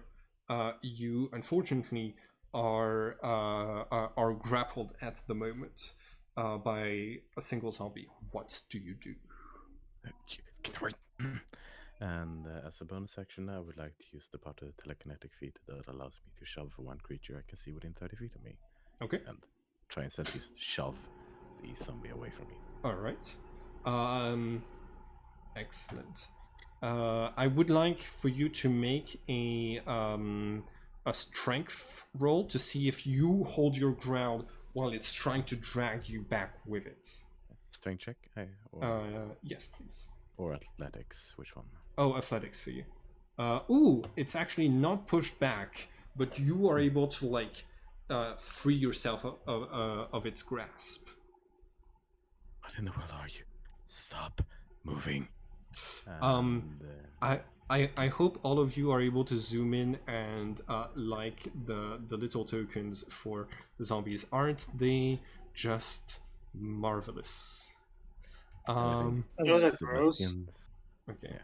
Sebastian, do you have... Sebastian's first reaction is going to be to take the disengage action and move away.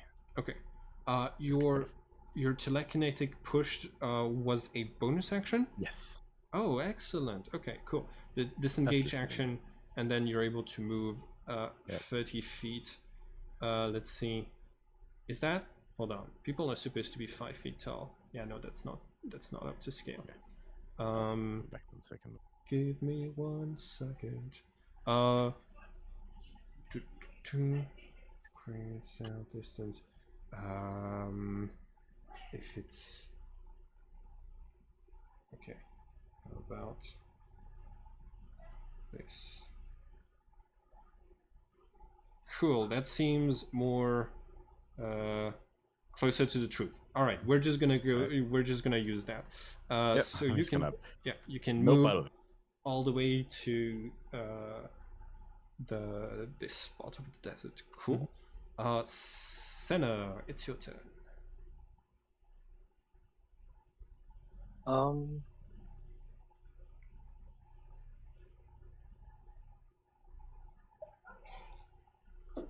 Cool. I will take out both of my whips and I will whip up both of them. Right. That's to the left. Is there do whips have a reach? I think they do. Yes. Excellent. Okay, so you don't. Oh my gosh, none of you are melee combatants. 12 hits. Yeah, no. 12 hits. Go ahead and roll your damage. I'm actually a bit of a melee combatant. Who's But I just have a stalking? gun. Sorry. Whose voice was this? That was Raymond. Okay, Raymond. Okay. Me. Duly noted. Everyone, Raymond is the tank. Okay. 4 slashing. Hold on. All right, you kill it on the spot. Your whip hits the eyeball, pierces deep enough into the brain that the creature just falls limp into the sand. Are you able to do a second attack? Because you have 2 whips. Because I have dual wielder, yes, I can use my bonus action to attack again. All with my right, other excellent. 10 also hits. Go ahead and roll your damage. Oh yeah, zombies have terrible armor. AC. Yeah, you do not kill this one, but you do open like a wound. You can see that the body is much harder than things that you've hit with your whip before from some rigor mortis. The body just becoming harder after death. Raymond, it's your turn. Alrighty. Okay. Well, I guess the best option would be a chill touch on I'll go and do it on this guy. Okay. Does a 19 hit? 19 hits for sure, yes. Yep. Okay, 7 necrotic. It cannot heal until the end of my next turn, and it has disadvantage on its attack rolls. It's dead. Which one do you Awesome. Which one are you hitting? This one? Okay, That cool. Yep. It's the skeletal arm just like reaches, it passes through, and like its eyes completely lose all semblance of life once more. Raymond, your mind echoes with a surprised whisper. You fight my creatures? Why? And that's gonna be it. Do you want to use your bonus action or your move action for anything? I think I'll use my move action to just like step a little more in front. Okay. You got it. Ron, it's your turn. That's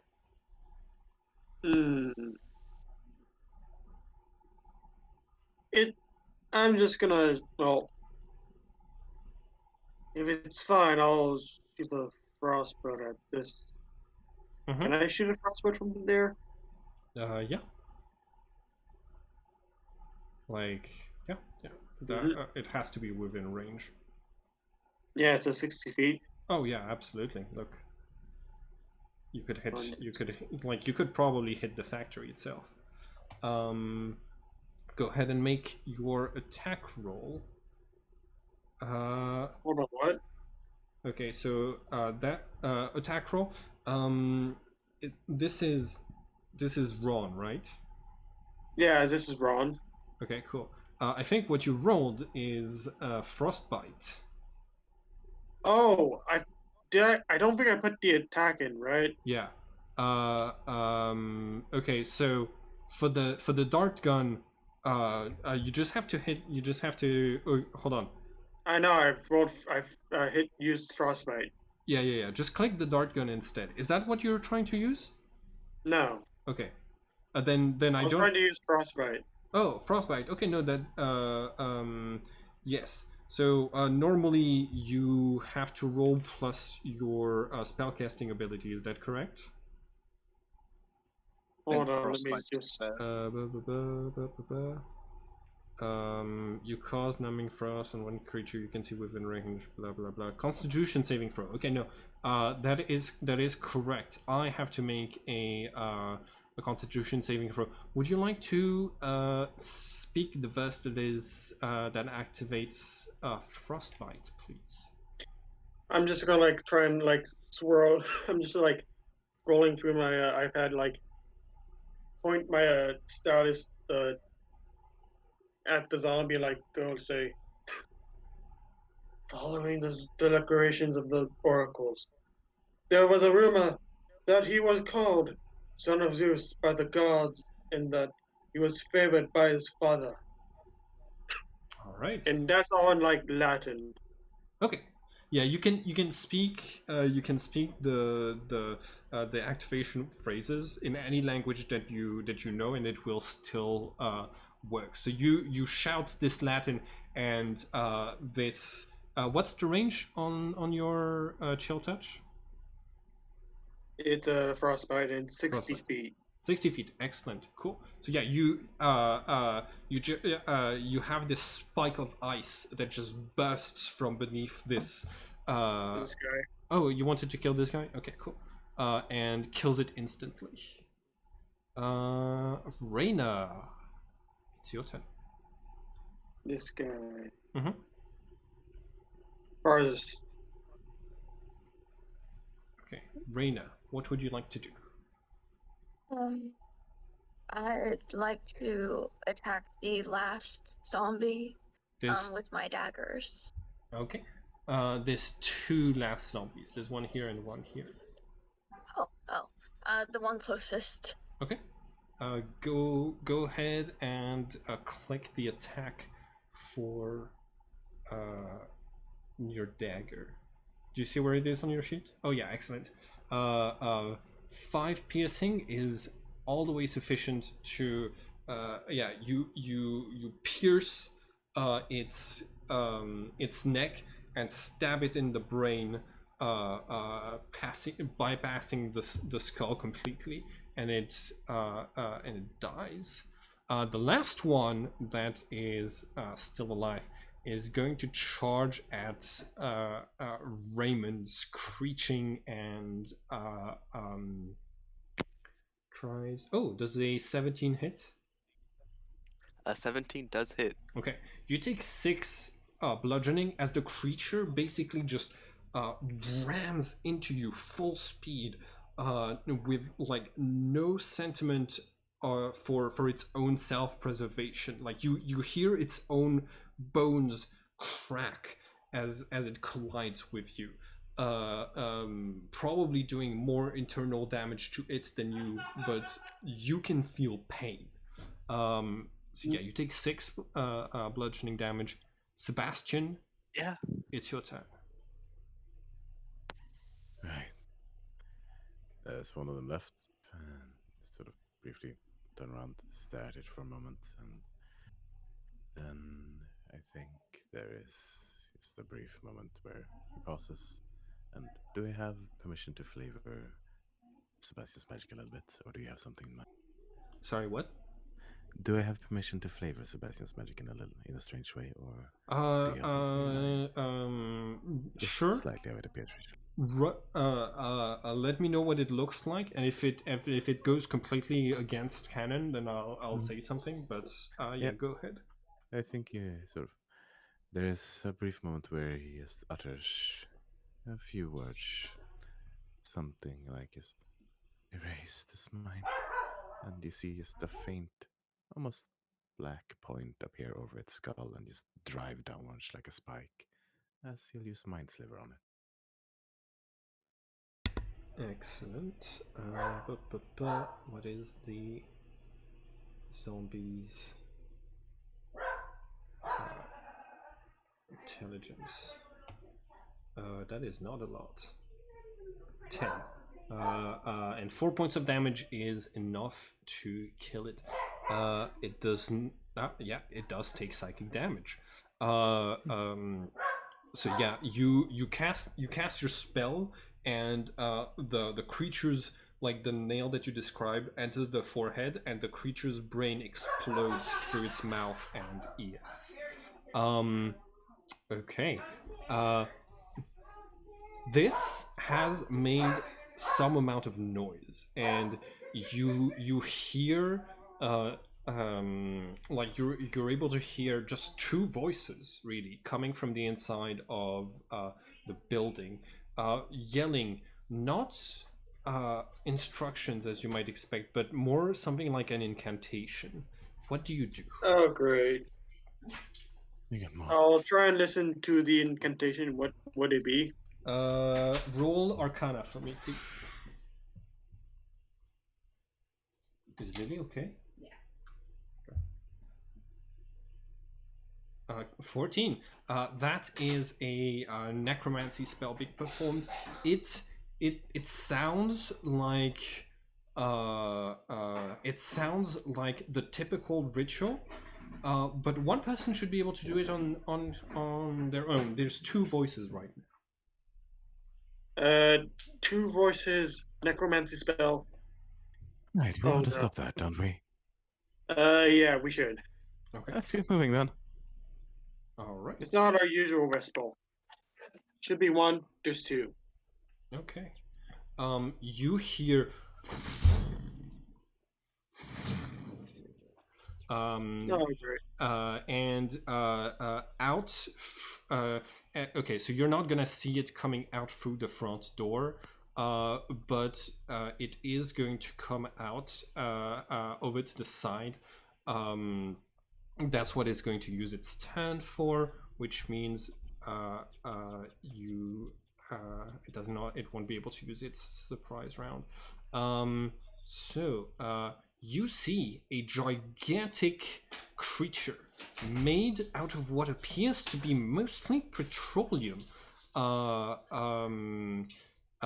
T-Rex, coming out of this, coming out of the thing, and you realize they used necromancy on the petroleum to bring this creature to life.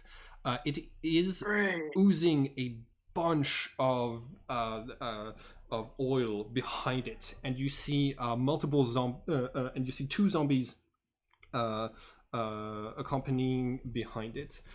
Everyone, roll for initiative all over again. Again? Yeah, but.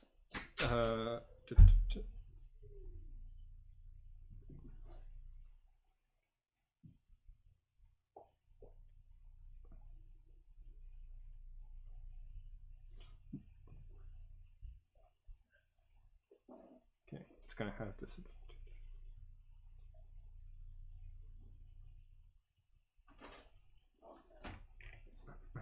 Okay, excellent. Cool. I think 1, 2, 3, 4, 5. Everyone has rolled.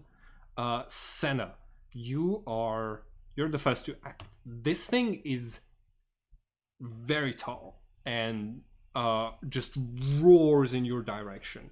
But it's an undead, just like all of the other ones you've encountered before. What do you do? I tell the group that I don't think we can handle this, and I am going to run and hide. Okay. You use your dash action to run as far as you can, so you're able to move 60 feet. So you probably should be able to get behind the factory in 30 and save my action to hide. Yeah. Like even with half speed. Yeah, even with half speed from how steep it is, you're able to get like up to here. If you're running, are you running towards the building or away from the building? I'm running towards the building, so Okay. like around away from the creature, so Okay. I can use the hide action. Yeah, so you can, there you see 60 feet. You can move your token there, and we're gonna say that you're behind that part of the map. Sounds good? I'm not taking the dash action. Oh, I'm taking okay. the hide action. Okay, cool. Roll for stealth. Okay. It's a difficulty 14. 20, excellent. You are stealthed. You disappear like away from the cameras of this place. You hide behind a corner of this very loud place, and you think you're good. Bonus action. You told the oh no, that would have been a free action. Anything else? No, that's it. Okay, Ron, it's your turn. What would you like to do? So we see this monster incoming, correct? Yes.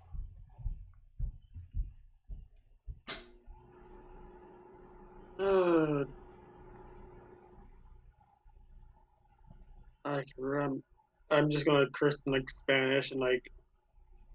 Okay. Does it count as an undead? Yes. I think there's a good chance that whoever, yeah, Ron, Ron's Arcana check would have confirmed that this is an undead. Yep. Okay. I'm gonna try a chill touch. Chill touch. Okay, Yeah, it's 120 feet, you got it. and I'm doing it on the monster. Okay. You're gonna have to move like 9 feet over here to have line of sight. 10 feet over here to have line of sight with it. Okay, cool. Yeah, now you have line of sight. Make your attack roll.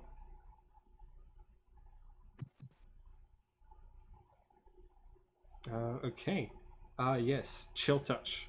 The spell that is neither cold damage nor touch ranged, but is called chill touch. You deal 3 points of damage. You hit like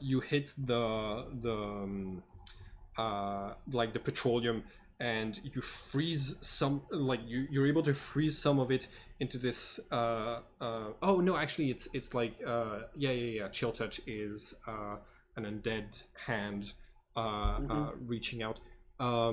Yeah, you see some of the petroleum kind of just dying and coming off of the creature's shoulder, but some more petroleum comes back up to kind of replace it. All right. Bonus action, movement action. Uh, You can move 20 feet back if you want. I like to move a. Let's just see. I don't. Is anyone wearing armor? Otherwise. No, I'm pretty sure I got nothing, so I'll just move here. Okay. You got it. I'd like for everyone to make a actually no, just Raymond and Reyna. Both of you make a perception check for me, please.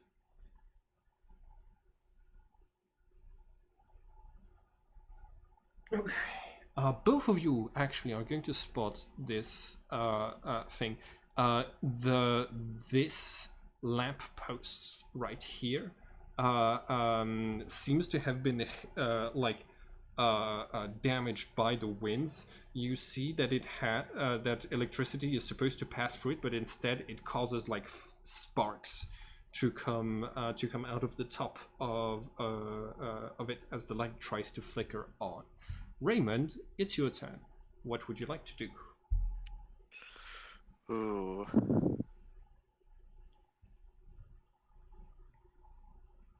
Okay.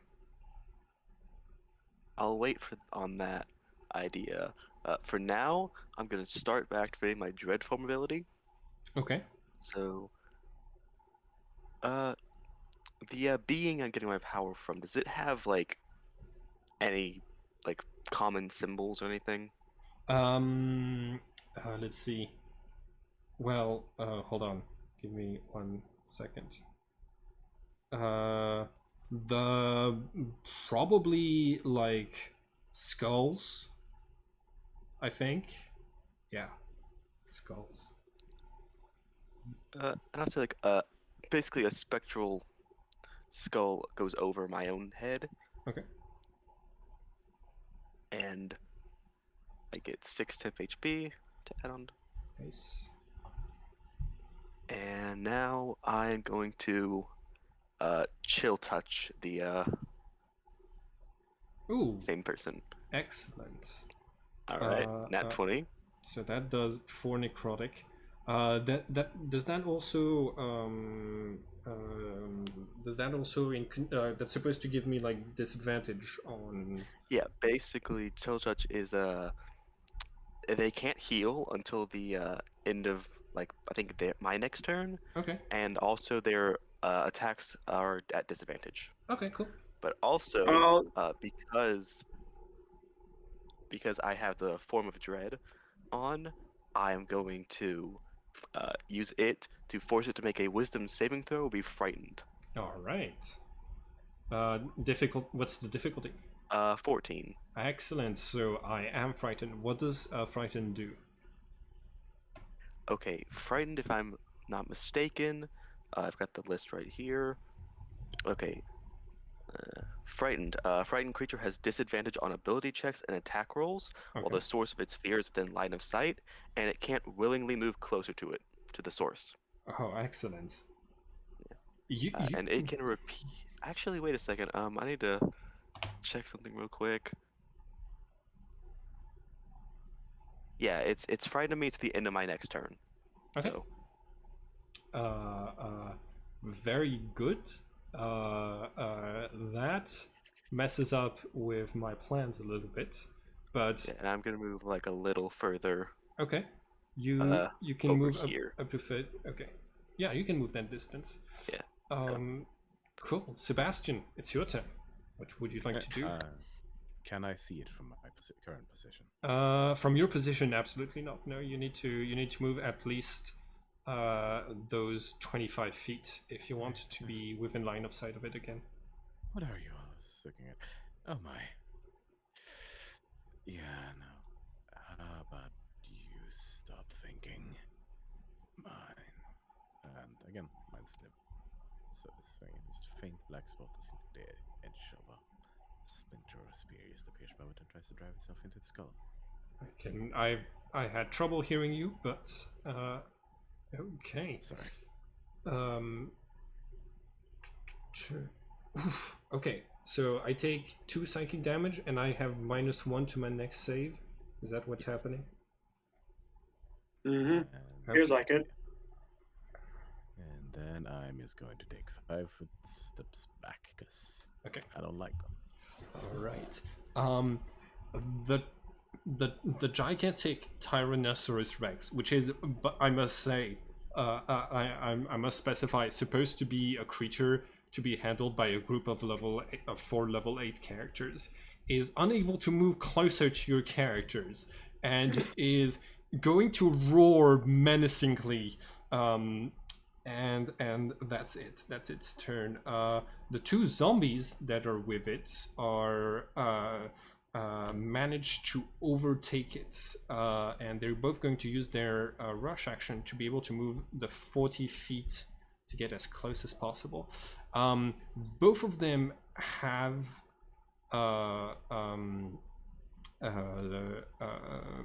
like are drenched in the oil that constitutes the body of the creature, and leaving behind them this trail of black goo. And that's it for their turn. Reyna, it's your turn. What would you like to do?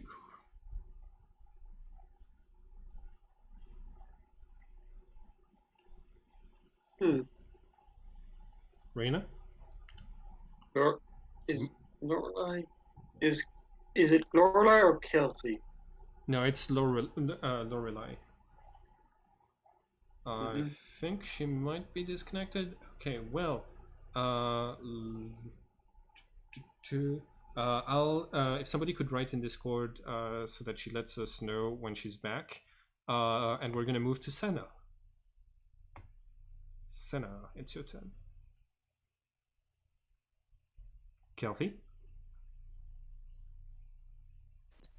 Seeing that people are still fighting the creature, I am going to do what I do best and figure out how to take this thing down, even though I don't want to fight it. Okay. I'm going to unravel the ends of the torches in my backpack and put them onto the bolts for my arrows, Okay. even if that takes me this entire time. Yeah, that is going to take you your action to prepare it.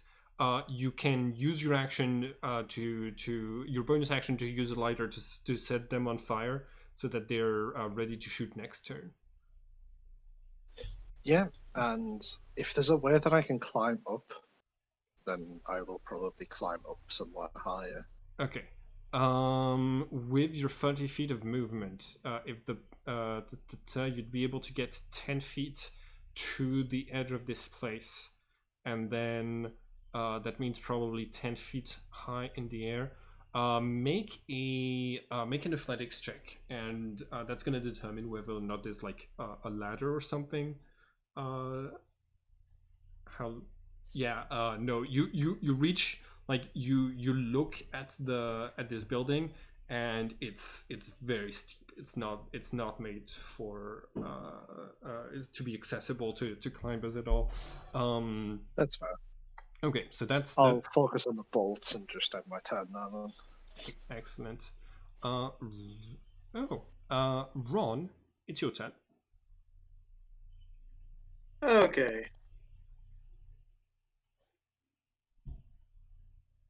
I'm just going to move over here if I can.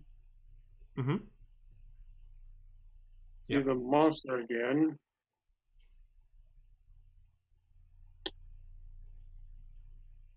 What can I do?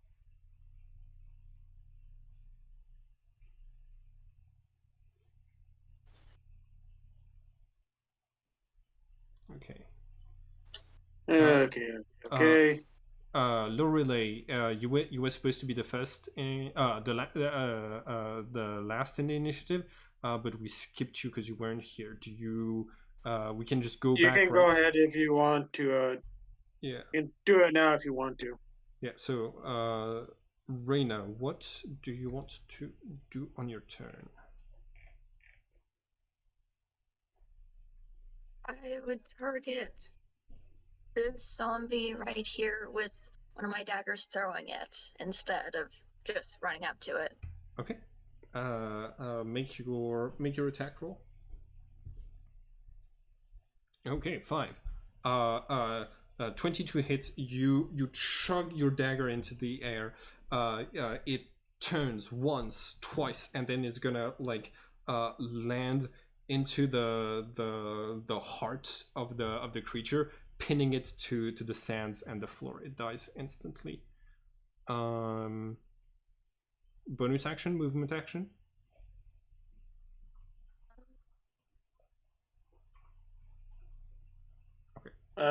Lorelei, We move a few feet away. All right. Cool. In this case, back to Ron. okay. Just gonna get my drink here. So, You're gonna what? yep. Now I'm gonna try and frostbite it. Okay. And so that's all I can do for now. All right, you got it. Make your attack roll. No, wait. I'm gonna do witch bolt. Okay. That is electricity damage. Mm-hmm. Okay, excellent. Make your attack roll. Okay, so you you focus. You start to speak the words that you know are associated with Nikola Tesla. But when you cast the spell, the metal of this factory kind of redirects the lightning, and it just hits this pole right here and goes into the ground. Oh, It does light this pole right here on fire. oh, Yeah. oh. But that's all. Any bonus action? Don't really got any bonuses action. You got it. Raymond, it's your turn. All right. Oh, I'm going to make a slight correction because I think it's cooler. I'm going to say the dread form is just all of his flesh just disappears and he's just a skeleton. Okay. like Ghost Rider. Skeleton. Yeah, basically. Okay. Cool. Skeleton with a coat. And I think I'm just gonna do the same thing I did last time. I think I'm just gonna chill touch the main guy. Okay. 24 hits for 7 necrotic. I passed my wisdom saving throw to not be frightened at the end of last turn, right? Or does that just expire at the like right now? You make the wisdom save for this whenever I attack, and if it fails, it's frightened until the end of my next turn. Okay. I rolled a 16 on my wisdom roll, which means I'm not frightened right now, correct? Yep. All right, cool. But it still suffers the standard. It is an undead, right? Yes, it still is gonna have Okay, yeah, then it disadvantage on its attack roll. Absolutely. Okay. All right, Sebastian, it's your turn. And oh, sorry. wait, I was also gonna move. Yeah. Very wise. Yeah, move just a little back, like to this cliff face. Okay. You got it. That's my turn. Okay, Sebastian, it's your turn. You said there was something set on fire about over here, did you not? Yes, there is. You can barely see basically this street light. Has been hit by like a bolt of lightning coming from Ron's fingers, and it is fully on fire. Oh, peek out of it. Is there any smaller piece of it that looks almost free? Roll fire. Roll perception. You don't spot, like you see like pieces of glass that are coming from the top that are falling. They're not really on fire now. No, so nothing useful I can see right now. Gotcha. I'm just looking over towards the big thing again. Right, how about you run away? And I would like to cast Dissonant Whispers upon it. Okay. All right. So that spends my reaction trying to run away, correct? If you fail to save. If I fail. Oh, yes! Still takes half damage though, so. Okay. Still takes 5 points damage. Right, we got a problem. That thing's gonna come for us. What do we do? Well, you still have a bonus action and a move action. Okay, let's see. Yeah. 12. Can I reckon that very slightly? 46. 46, and so that's 67. No! I have to dash.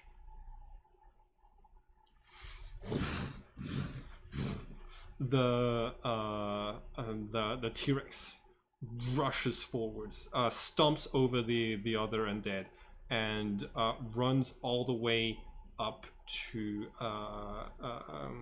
oh fuck! I forgot to move. To Ron, and is now within melee range of you. You had to move forward to get here, so the most you could have moved is 5 feet, and it would still have been able to get to you. But I had to use dash to do this, So that's my turn. Reyna, it's your turn. Mm-hmm. I just like see it in my face. Yeah. Is there any way that I could pull Ron away? There is the shove action, I think. And he can decide to fail his roll and to be shoved, where you'd basically like drag him back. But yeah, that needs you'd need to make like I think an athletics check, difficulty 10, to just drag him out of melee range without incurring an attack of opportunity.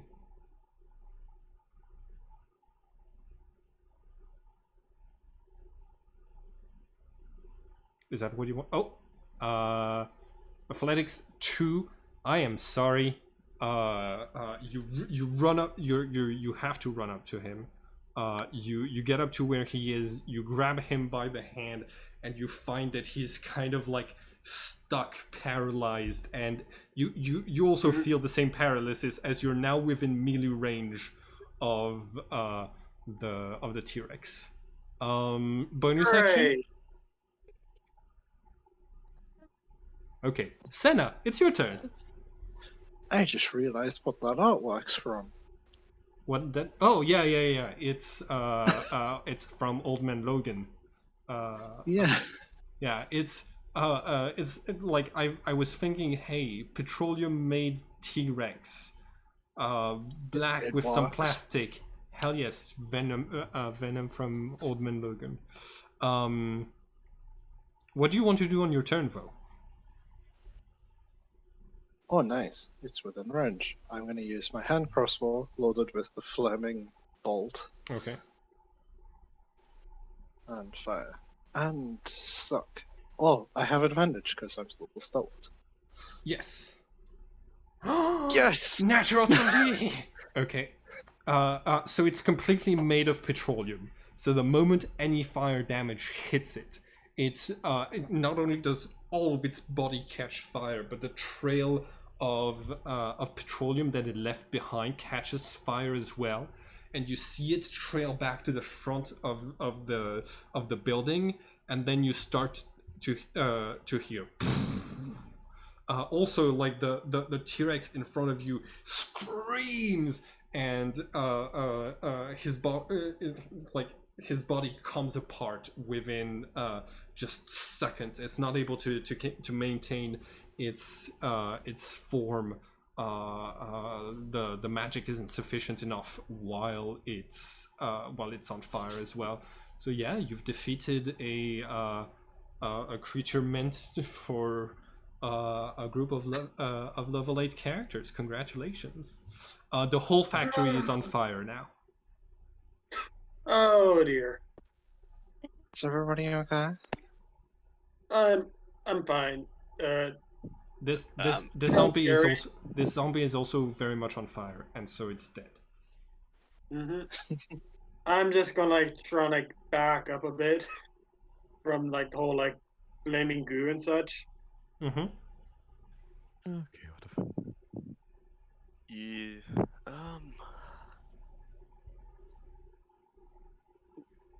Should we try and try and explore as much of this factory as we can before it's Look, you want me to enter a flaming building? Burn all to the no, ground. thank you. You as you say this, 5 windows on your side just burst from the pressure created by the heat, and send like sharp shards of glass like just near the building. It is not a safe place to be right now, but hey, you're an adventurer. Safety isn't for you. Yeah. Well, I guess we need to find a Minotaur now. I mean, we got a little sidetracked with this, but Yeah. Looking around the Still, I don't think we should be staying here. Not only Yeah. for the toxic smog that's Let's go. gonna definitely not. I would start burning our lungs in a minute. I would like for everyone to roll a perception check, please. Mhm.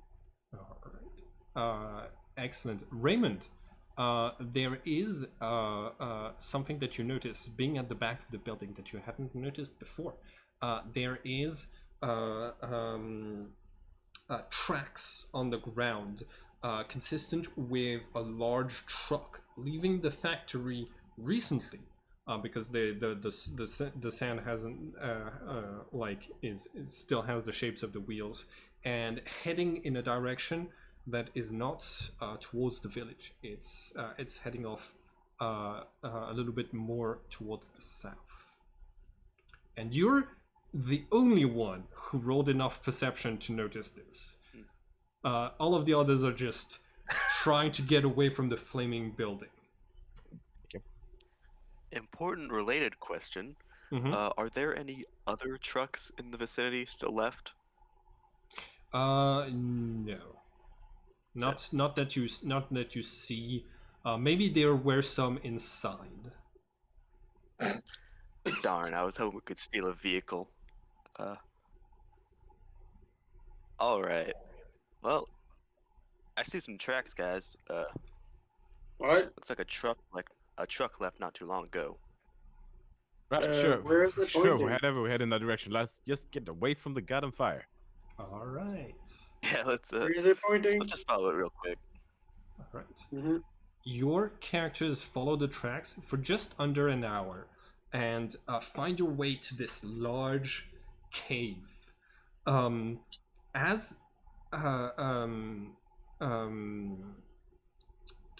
I think Senna, you were the one who Senna, you catch more and more things appearing and disappearing at the corner of your eyesight, and there's moments when you're following the tracks on foot, they seem to disappear into nothing and then reappear at an like elsewhere farther down the road. You get in front of this large cavern building. Oh, actually, no. It's a well. The truck is basically parked right next to a well, and it has like gear set up to rappel down with rope. Inside of the well, you hear echoing through what must be large caverns the lonely call of what appears to be a bull.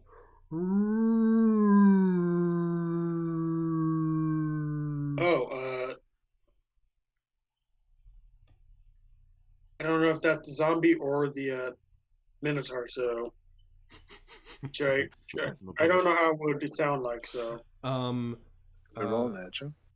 Yes, you can roll nature. Lorelei can Reyna hears something slightly different.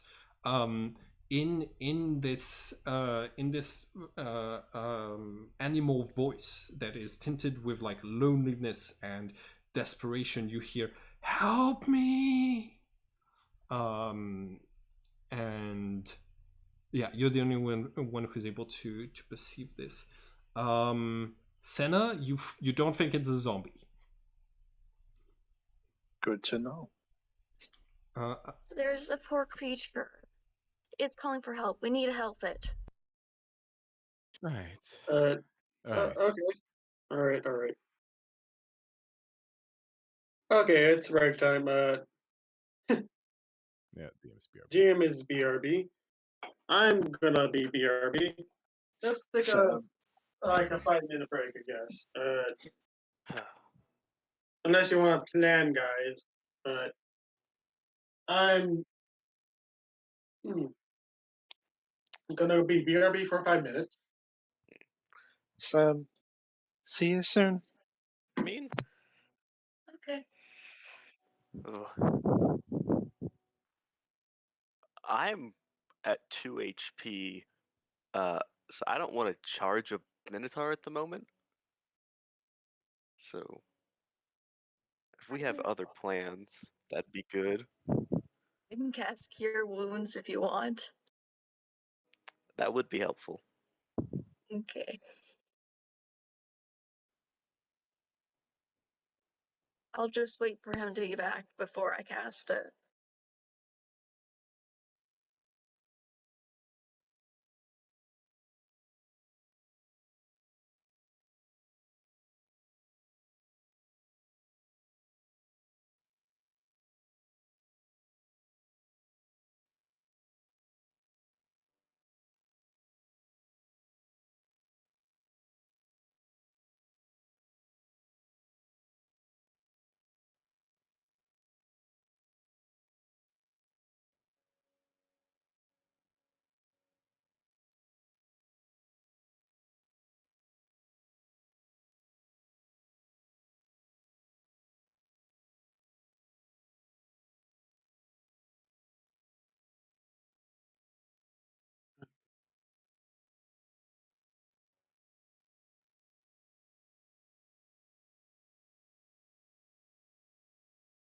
Every time.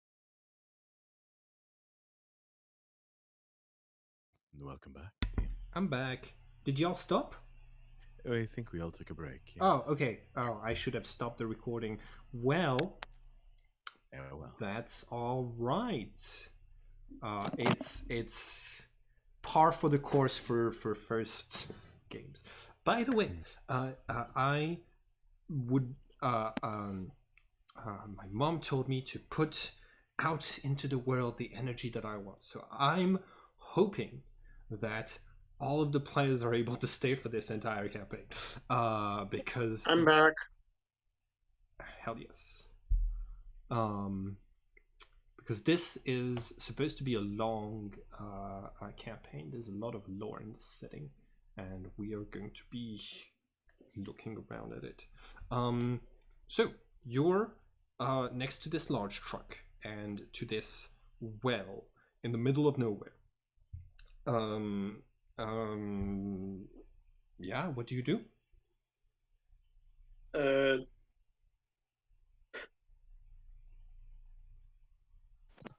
Okay, so by the way, the well's entrance is right here, and all of this is like underground. You need to climb down before you could get to this part of the map. It's so cute. If it needs help, maybe we should, I don't know, get down there. Hold on. Have rope if we don't trust the one already connected. Yeah, I'm just gonna go over to check out the truck if anyone's fine. Okay. Make an investigation check.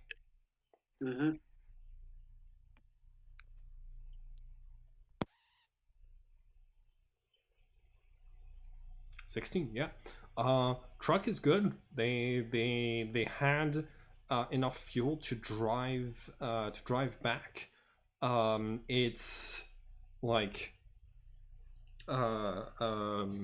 you check the inside, and it has like basically like in driver's seat everything looks normal. In the back there are like cages and chains and a lot of evidence that undead were being transported in this building. There's a bit of human fluids all across the floor of the truck in the back. Gross. Right. So down the rope. I hadn't planned to have that to have an undead themed campaign, but then 2 players made undead themed characters, and there's very few undead, so I have to. So I had to. I'm not complaining. I'm just letting you know that I have an excuse to use some of the undead minions that I love using. Because I'm good at describing like body horror and stuff like this. So yeah. Okay. All of you are able to hear the thudding sound of something impacting stone. Is it okay? Mm-hmm. Is it okay? Uh, What? is it doing okay? You can't tell. You have no line of sight to it. Like because you're basically like above this spot right here. Alright, one way to find out, I suppose. And Sebastian will go to start climbing down the rope. Wait, Possibly wait, assisting the followers. Reina, can you you can talk to them, correct? Like how Yeah. you talk to that squirrel or scorpion, I mean. I messed up my words there. It's okay, just call me off guard, and now I'm imagining desert squirrels.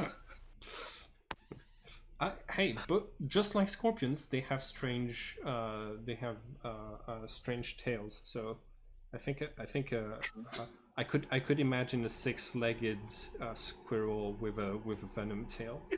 That is nightmare fuel. Oh yeah. Yeah, not good for you, all right. Okay. That is something.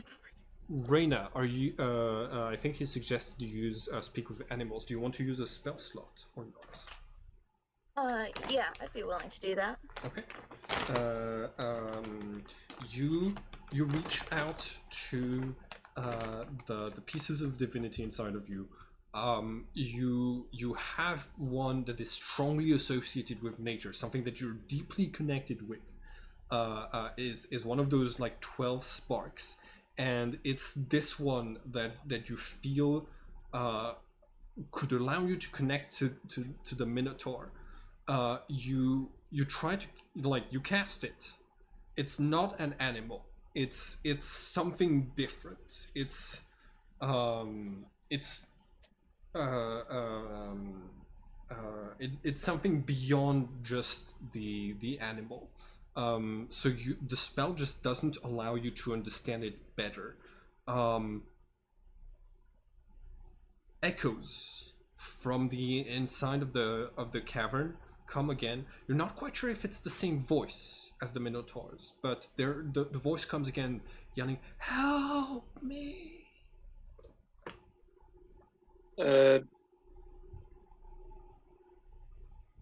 We need to get down there. We really do. It's crawling out for help. I don't know if it's the Minotaur, but someone down there needs help. Sebastian's already moving. Okay. I'll try and I'll stay up here. I'm up and down. Okay. Okay. Roll athletics to climb down. You still have the harnesses from earlier, actually, so that's going to give you advantage, and it's going to be a difficulty 10 to just rappel down and not fall on your ass. Well, that's okay. I got a -1. Ha. Nice. And a nat 20. And then that 20. All right. Raymond, you rappel down perfectly. You see this large beast at the center of the room. All around it are bodies of zombies. There has been a huge fight. You spot 2 dead minotaurs also strewn out of through the room. This one has some injuries, but it is still kicking. It's breathing heavily and just looking through the bodies, observing them and looking at the gear that they brought with them. Its attention is not on you yet, but I need you to roll for stealth because you've entered its line of perception. 17. Okay, you stay stealthed. Does anyone else want to try to climb down? Sebastian is climbing after him and using the harness, and I think also half subconsciously, but also slightly intentionally, trying to use their own telekinetic abilities to just ease in the strain of climbing. Nice. So that's going to give you. You already have advantage thanks to the gear. 17, excellent. You rappel down. You enter its line of perception. So I need you to roll stealth as well. Excellent. You're also not perceived, so Sebastian. You're here. Does anybody else want to try? Rena, you understand this thing more than everybody else. Do you want to go first? Yeah, I'll go. Okay. Okay, 18. Excellent. And then Roll stealth. You don't have advantage for stealth. 5. So as you position yourself, you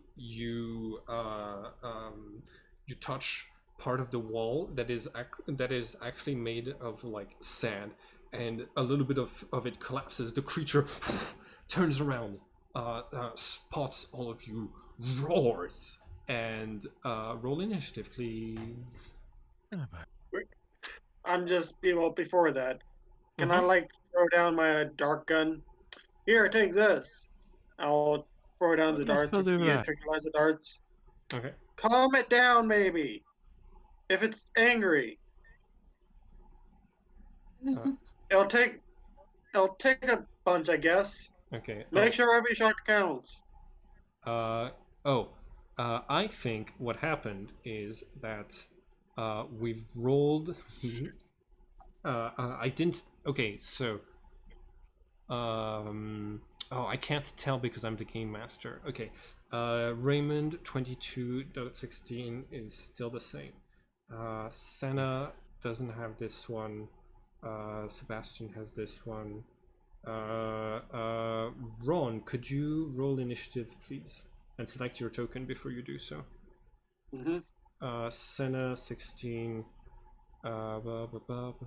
Ooh. Reyna. Not one. And we already have Sebastian. We already have Raymond. Okay, cool. Because for some reason on Roll20 it doesn't disappear for you when sorry, it disappears for you when we change pages, but it doesn't disappear for me. So I had all of the initiatives from the previous, and I rolled a natural 2. All right, Raymond, it's your turn. All right, it's my turn, right? Yeah.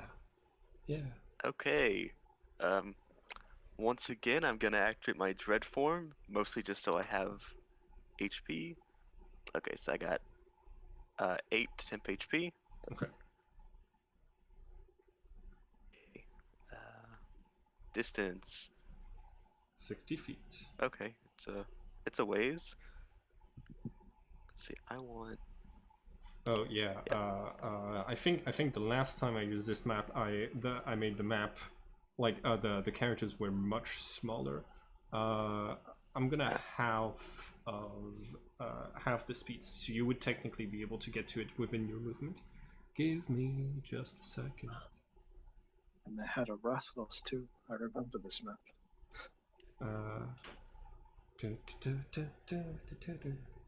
Okay, cool. Now that should have been about 30 feet to get to melee. Yeah, there we go. That's better. Okay.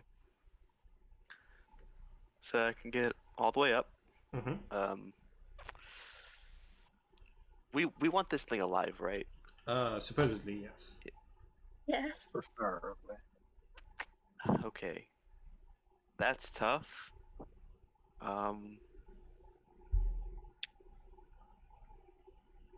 That's actually really tough. Just letting you know, when it's not a spell or a gun, you can try to make your attacks non-lethal. In melee range, you can make pretty much most of your weapon attacks non-lethal, and some stuff like the dart guns are going to be non-lethal as well. Okay, I'm gonna try and use my my dagger, and just like bonk him on the head. Okay. Mostly to try and get the fear effect. Okay. So 12 hit. 12. Does not hit. The thick hide of the creature just stops the blade before you're able to like get to the flesh and the blood. It grunts at you. Sebastian. Right, Marina, I don't suppose you could try and talk any sense into this thing, could you? Darken. Sort of, Not sure. It's something beyond normal animals. I don't know if it'll quite work. yeah, no shit. And Sebastian would run over, pick up the dart gun, and I think ready a dissonant whispers if it takes any offensive action. Not wanting to be Okay, so you're holding action. cause violence. Yes. You're holding action to cast shoot it if dissonant it whispers. moves. No, cast dissonant whispers. Sorry, what? Oh, okay. To cast dissonant whispers. Dissonant whispers if it tries to act. Excellent. Takes any aggressive action. Okay, cool. All right. You might have to remind me. Senna, Yes, I will keep it in mind. it's your turn. You're up at the surface. Yep, I will come down. Okay. I need you to roll athletics, and because okay. You have advantage thanks to the climbing gear, so you're able to make it down there as all of your movement action. Okay. You still have an action and a bonus action.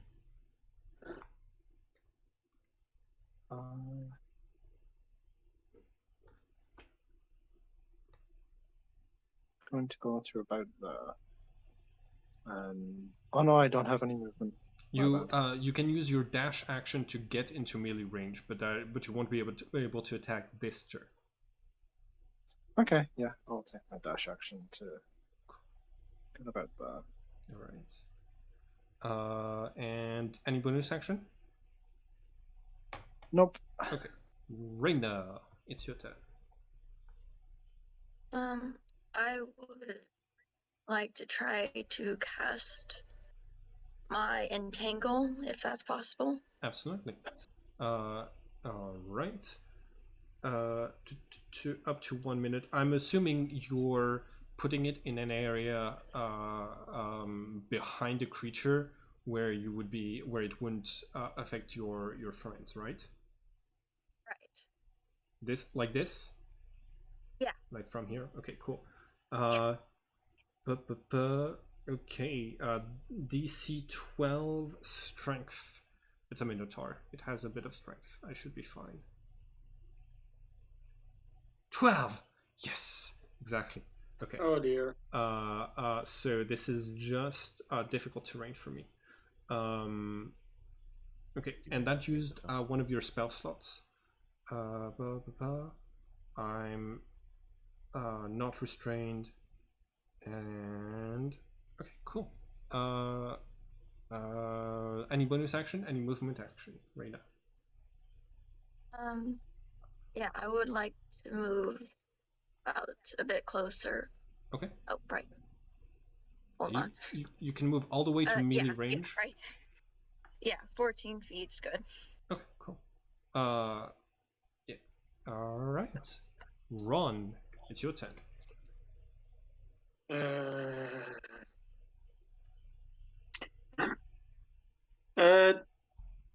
Oh, like, God, I don't have anything I can do currently, I don't think.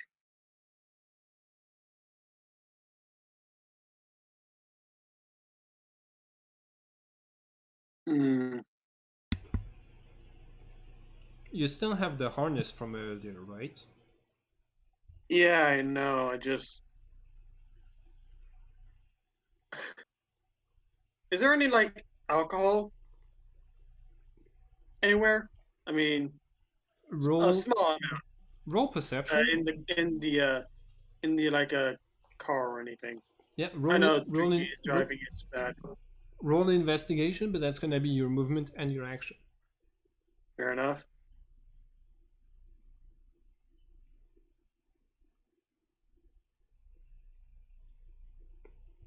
Come on, You do not find alcohol, no. Damn it! I Okay. should have gotten alcohol from the plane. All right. Yes, you might have one. That might be a good plan for the next time. Yep. Okay. Ba, ba, ba. You're already in melee range. I can't charge you. Well, that's okay. Okay. Ari, the Minotaur attempts to stab you with its horns after trying to grab you with both of its hands. Does a 14 hit? Raymond, does a 14 hit? Oh, that just hits. Excellent. Yeah, it hits.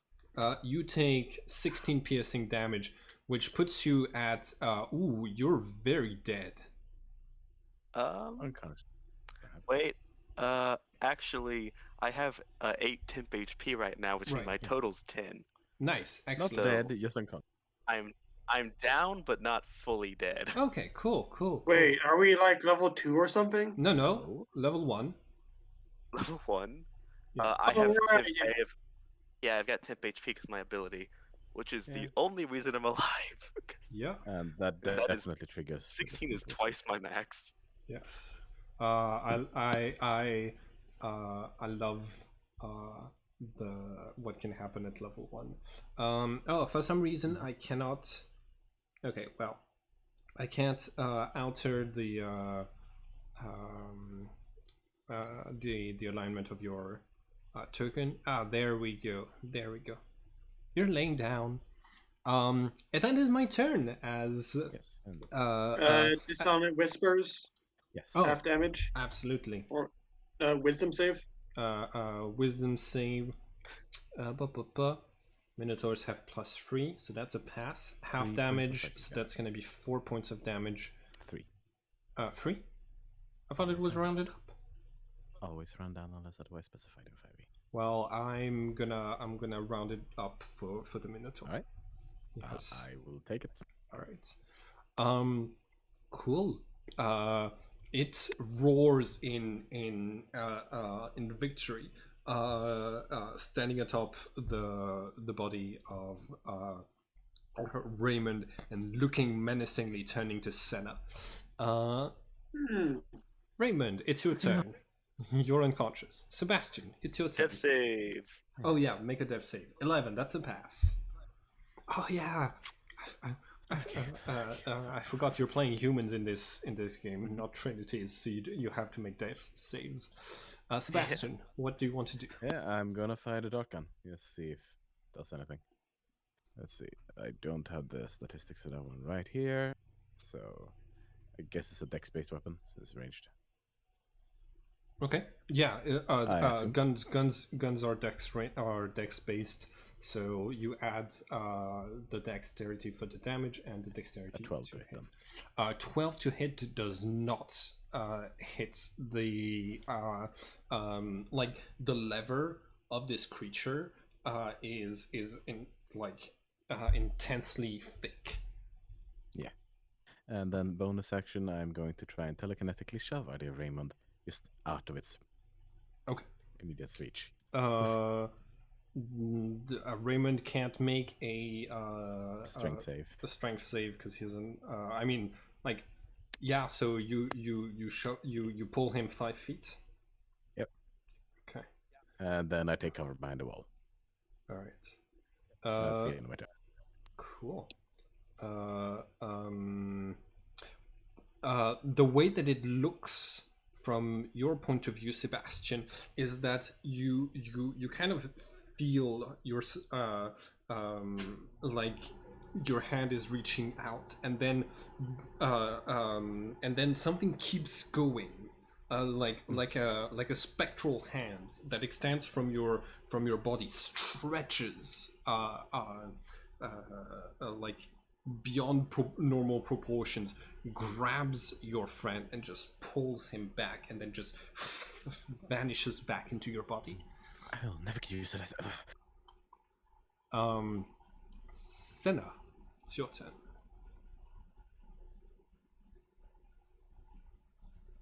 What do you do?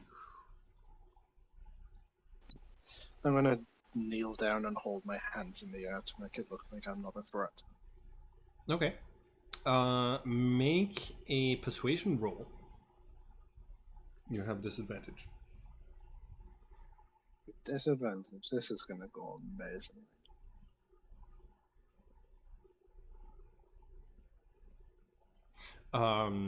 The like you get your hands up, and the Minotaur takes that opportunity to take a couple of steps back and to like really charge, but that's gonna be on his turn. Okay. So technically he's using the opportunity that you wouldn't attack him to not have to Attack. disengage and still be able to use the charge power. What? Reyna. Mm.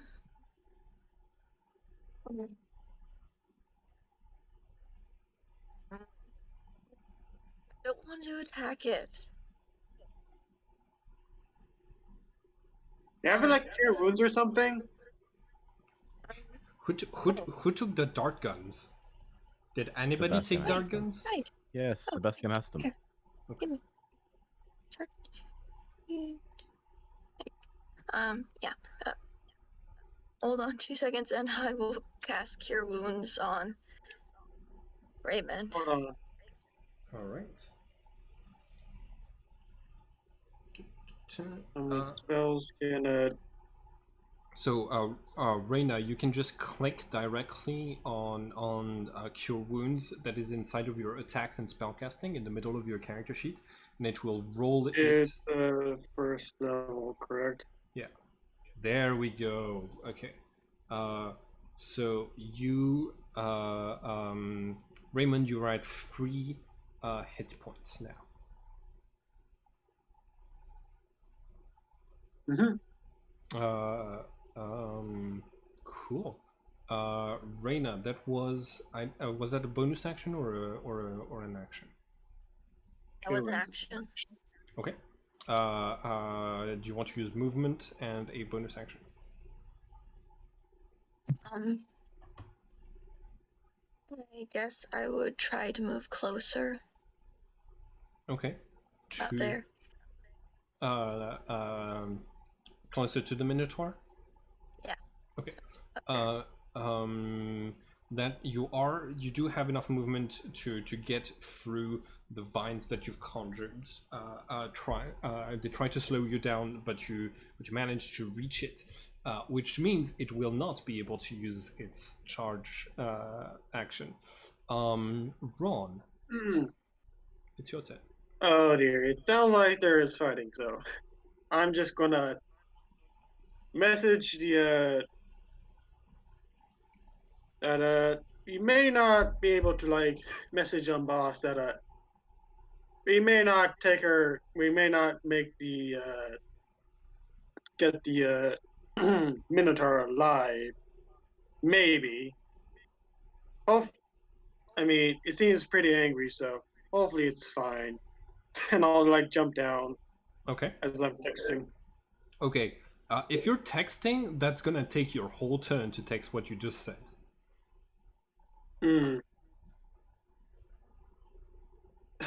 All right, I should like make a. Yeah, I only have like I can only like.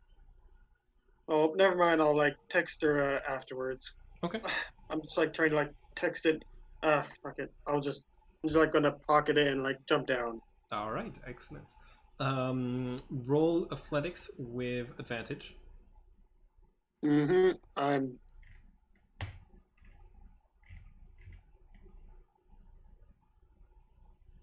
12. All right.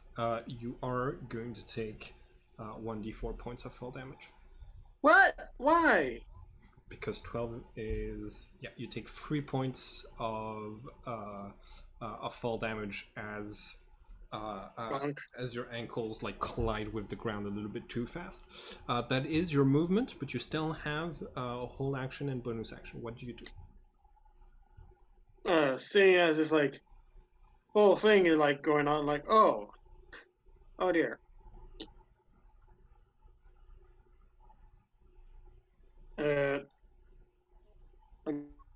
gonna wait. Do I like? Did we like recover any like anything during that whole like trip?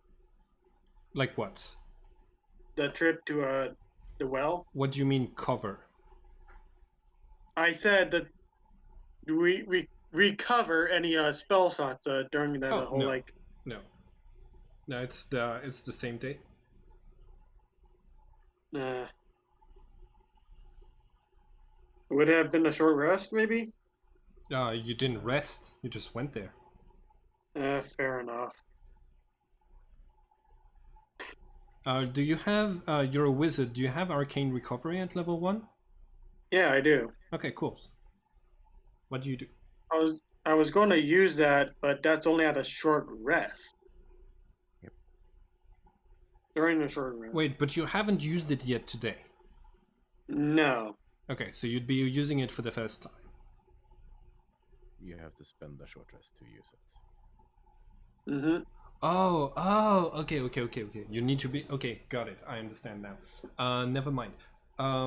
Yeah. Do you have any other spell slots or cantrips? I do have. I only have like one spell slot left. Okay. That's more than most of it. What do you do? I'm gonna use a frostbite. Okay. It's a 60 feet. It is within Can 60 I reach? feet. Yeah. Oh, okay, good.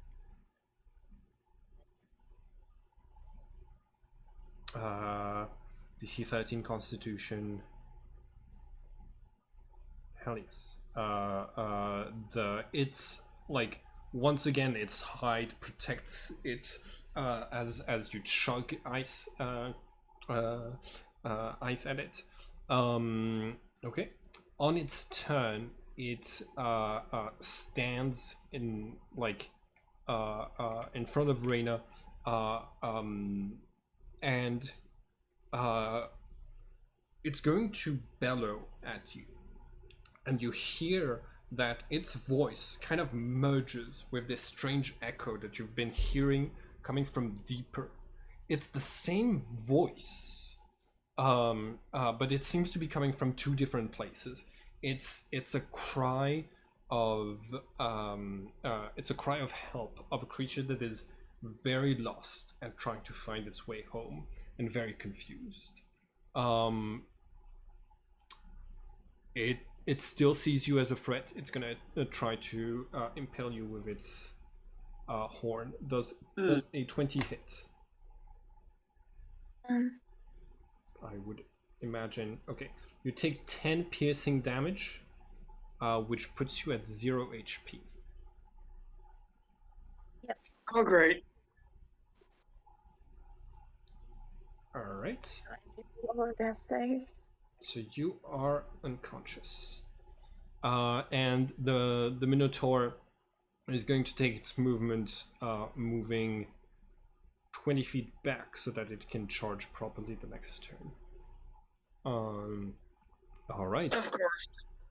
Raymond, it's your turn. What do you do? This is not going well. Oh, sure it Death is. save.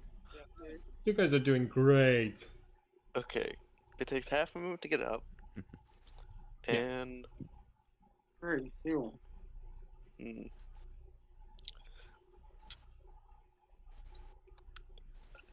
would I be able to tell if this was an undead or not?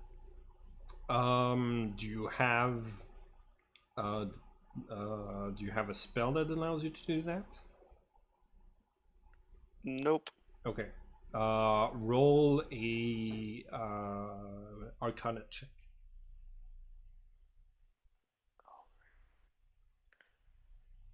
It is not an undead. You're able to identify that it is a creature that was it seems to be a sort of divine creature, like some angels might be like in D&D. It's a creature that was definitely birthed by a godlike entity. What do you do? All right. Well, I'm gonna cast Cause Fear. Okay. Needs like a Wisdom save or become Alright. frightened of me. Alright. 8. God damn it. Okay. Constructed or undead is immune to the effect. Okay. Frightened for up to 1 minute. And I can save. Okay, cool. So it becomes. The end of its turns. Okay. You reach into its mind. You use your powers of terror and necromancy, and the image that you find that causes it fear is the image of a never-ending labyrinth with no exit, and it just terrifies the creature so much. Seeing like the labyrinth is in front of it, that it is going to run away in sheer terror on its turn. Anything else for your turn, Raymond? Yeah, I'm going to move up to Reina and if not this turn, my next turn, start trying to like drag her back to like out of this area. Okay. It is entangle concentration. If so, Yes. yeah, then it's then the vines have stopped moving, which means you can probably yeah, you can probably drag her back to here. All right. That'll be my turn. Cool. Sebastian, it's your turn. Mm-hmm. Sebastian's probably just gonna look briefly at Ron, just sort of hurl the dark gun back at him since it is. So Oh, doesn't know how to thanks. use it. And then sort of skirt up alongside and essentially kneel down, try and see if he can help stabilize Reina. Okay. That's his action. Do you have a spell, or are you trying to do medicine check? Medicine. Okay, go ahead and roll. I think that's just a DC. Nice. Okay, I think that is exactly what you need to stabilize a character. So she is stabilized. She will not need to make any death saves, but she's still at 0 HP. Yes. Correct? Cool. And indeed. And I think I would like to use a bonus action to try and form a telepathic connection with the Minotaur. All right, excellent. Go ahead. Do you need to make a roll for that? No, I can just do it. Okay. Kind of. You encounter its thoughts. They're very primal. They feel like something halfway between a human and an animal. What do you try to tell to it? We do not want to fight you. Please, calm. It's gonna say, "Out! I want out! You're in the way." Calm down and we can help you out. Roll persuasion. 12. You do not get through to What do you need for to make it a? What do you need to like make it And persuade? then backing off. to make a persuasion roll. No, to persuade the Minotaur. Oh. For now, I'm just backing off because Are that kind of took 6 seconds. Mm-hmm. Okay. Are you asking what I would have set the difficulty to? Well, I'm just gonna. You know what? I'll ask. I'll know when I. I'll ask when. I'll ask again. When we're done with this, like a counter. Okay. All right. So that was your action, your bonus action, and your movement. Cool. Yes, Senna. that was everything. I am going to stay where I am, Okay. and I'm going to take the dodge action, but still hold my hands up. Okay. Do you want to? Yeah. I would like for you to roll persuasion. Yep.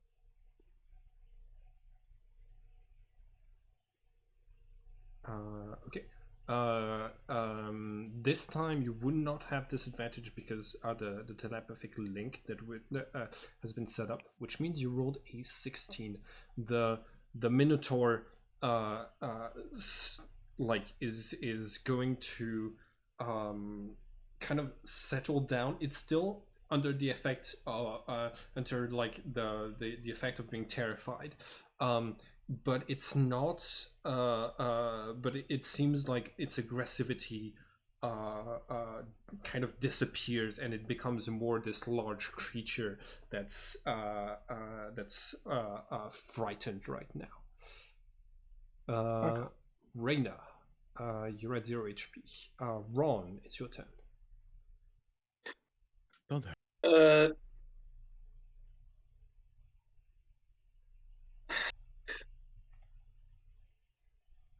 Hmm. Is it fine? Like, Do you want to hold action?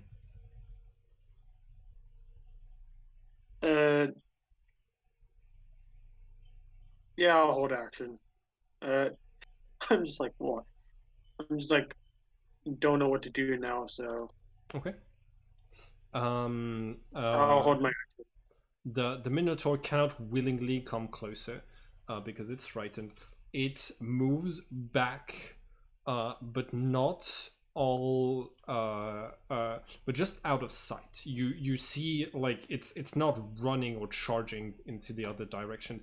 It's basically like trying to disrupt the line of sight. And does that work for? Can you repeat the saving process? Okay, so new saving throw, new wisdom saving throw. And okay, it is no longer frightened, and that's its turn. Raymond.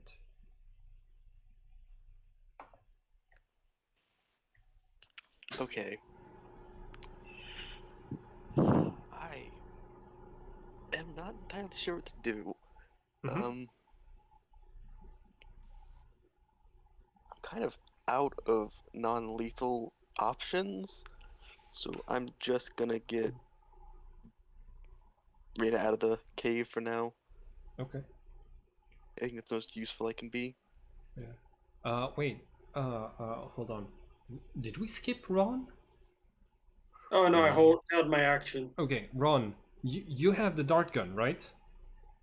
Yeah, I had the dark gun. Okay. Oh, someone gave it back to me, I think, right? Okay, I think it's a simple weapon, so even as a wizard, you should be able to use it. Okay. Do you want It to? is a simple weapon. It is a simple weapon, but Are you good with the guns? I mean, it's just your proficiency bonus plus your dexterity. So your proficiency bonus is +2. Do you do you want to? okay. Mm-hmm. So I am proficient. Oh yeah, of course. It's a simple weapon. That's it. All right, yeah. I need to look at the wizard thing. Yeah. Your dexterity is 1, so you have a +3. Yeah. What If you would want, I? my character's What are actually you? What are you asking about? What are you asking for? Okay. You can't. I don't know if you can hold your action beyond the end of the turn. It's the end of the turn. What do you do with your action? You hold your action until your next turn. Oh, until your next turn. Okay, excellent then. In this case, Raymond, it's your turn. Yeah. I was just gonna finish dragging Rena out of the place. You got it. Sebastian. Again, over the telepathic connection, just continuing talking. Look, we might be able to get you out of here, but not if you trample us all to death, okay? We might have a way, so if you're willing to sit down, listen, we can talk. Liar. Attacker. When the no horns come down here, it's always to fight. I don't want to fight. Make a persuasion roll. All right. There we go. Ooh, Nice. okay, all right. It's going to like poke its head when you say you're not here to fight. It's going to say, "How can I escape?" For a brief minute, does it look like it could possibly fit up the well? Yes. Right. You see the well behind us? Hmm. We could get some rather heavy harnesses down here and could probably lift you up out of there, if that's what you want.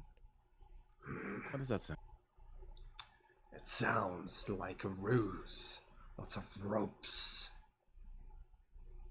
Yes, I mean, that's how we got down here. And thicker ropes could get even you up. No? Is it the real outside? As far as we can tell.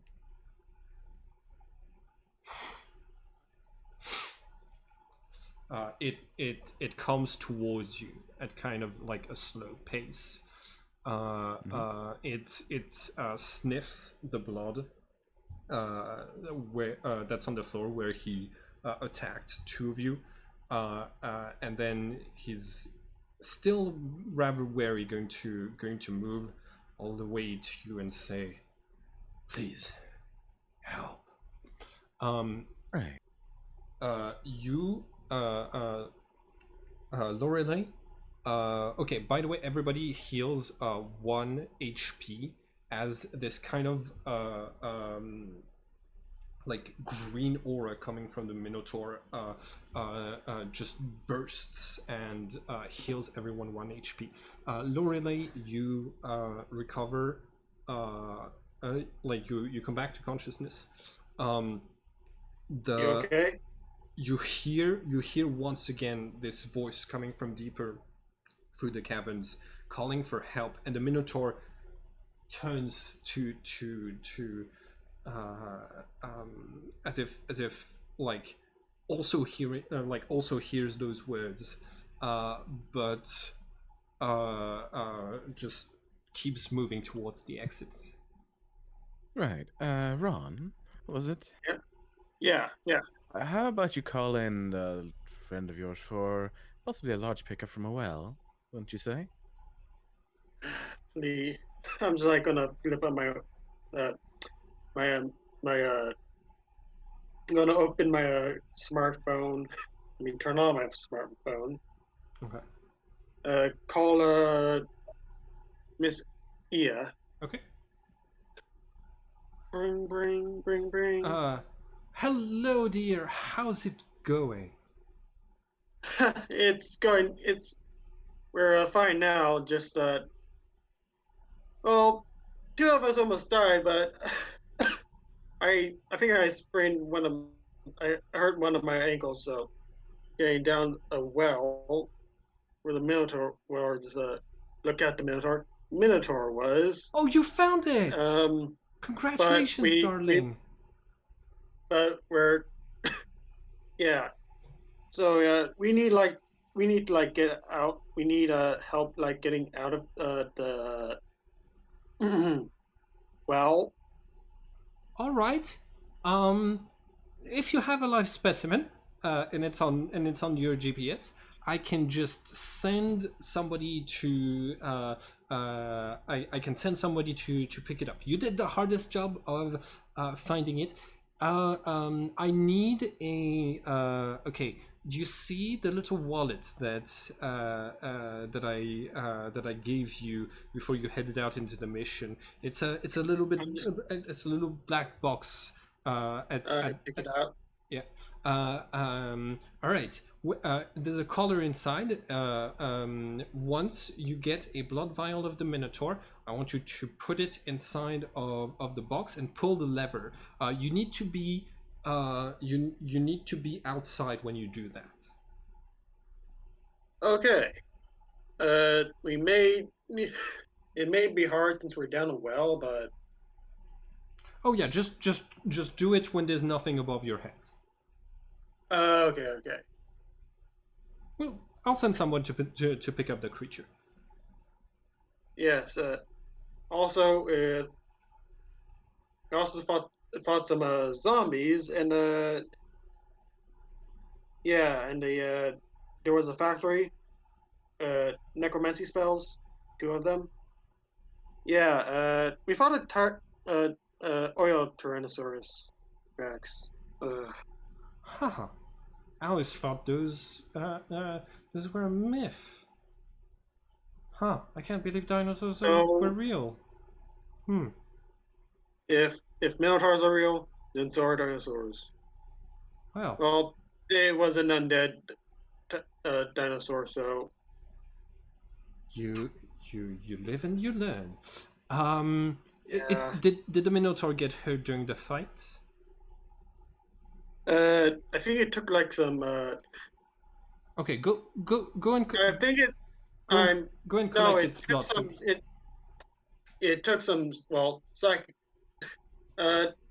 Okay. I'm just gonna say to the guys. And look to the monster. Did it take like? Is it like any blood from the monster? Like, It has like its ears and nose started bleeding from the psychic damage. okay, yeah, it's a bit bleeding. I can totally like get a sample. I need. Oh, yeah. Oh, yeah. Thanks. Uh, okay. You I'll handle it. handle it. Okay. Yeah. I want you to make an animal handling check. I don't know if that's a skill or if it's nature in this game. But yeah, just roll that as the Minotaur is going to. Look, it's needed to help you get out of here, okay? Nature or animal handling. If it's I'm way better than nature. oh wait, there is an animal handling skill, so yeah, that's what you Yes. should roll.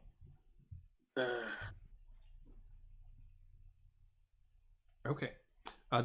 Is anybody providing the help action? Yeah, Sebastian is trying to help convince him like this is necessary to Okay. help actually extract you. Ron, you can. Okay.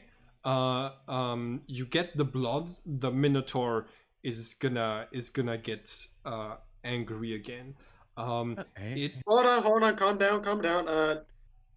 It's just you're bleeding a bit. I need to like get a sample. It does not. It does not understand English. it doesn't understand you. Yeah. So Oh, no point talking to oh. you, right?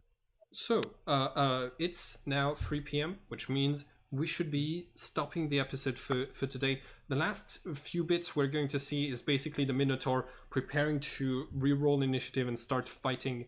Ron, you put the vial of blood inside of the container and you like pull this this red lever, and you know those like balloons from Metal Gear Solid that just pop up and extract like captured prisoners and resources and just sends them flying into the air. That's what happens to the Minotaur's blood. You've successfully completed your first mission, which means everybody levels up before we do the rest of this fight, and that's gonna be it for today. Oh no. Excellent first game, everyone. Thank you very much. That was lovely. Have a great day. It was a lot of fun. Mhm. Yeah.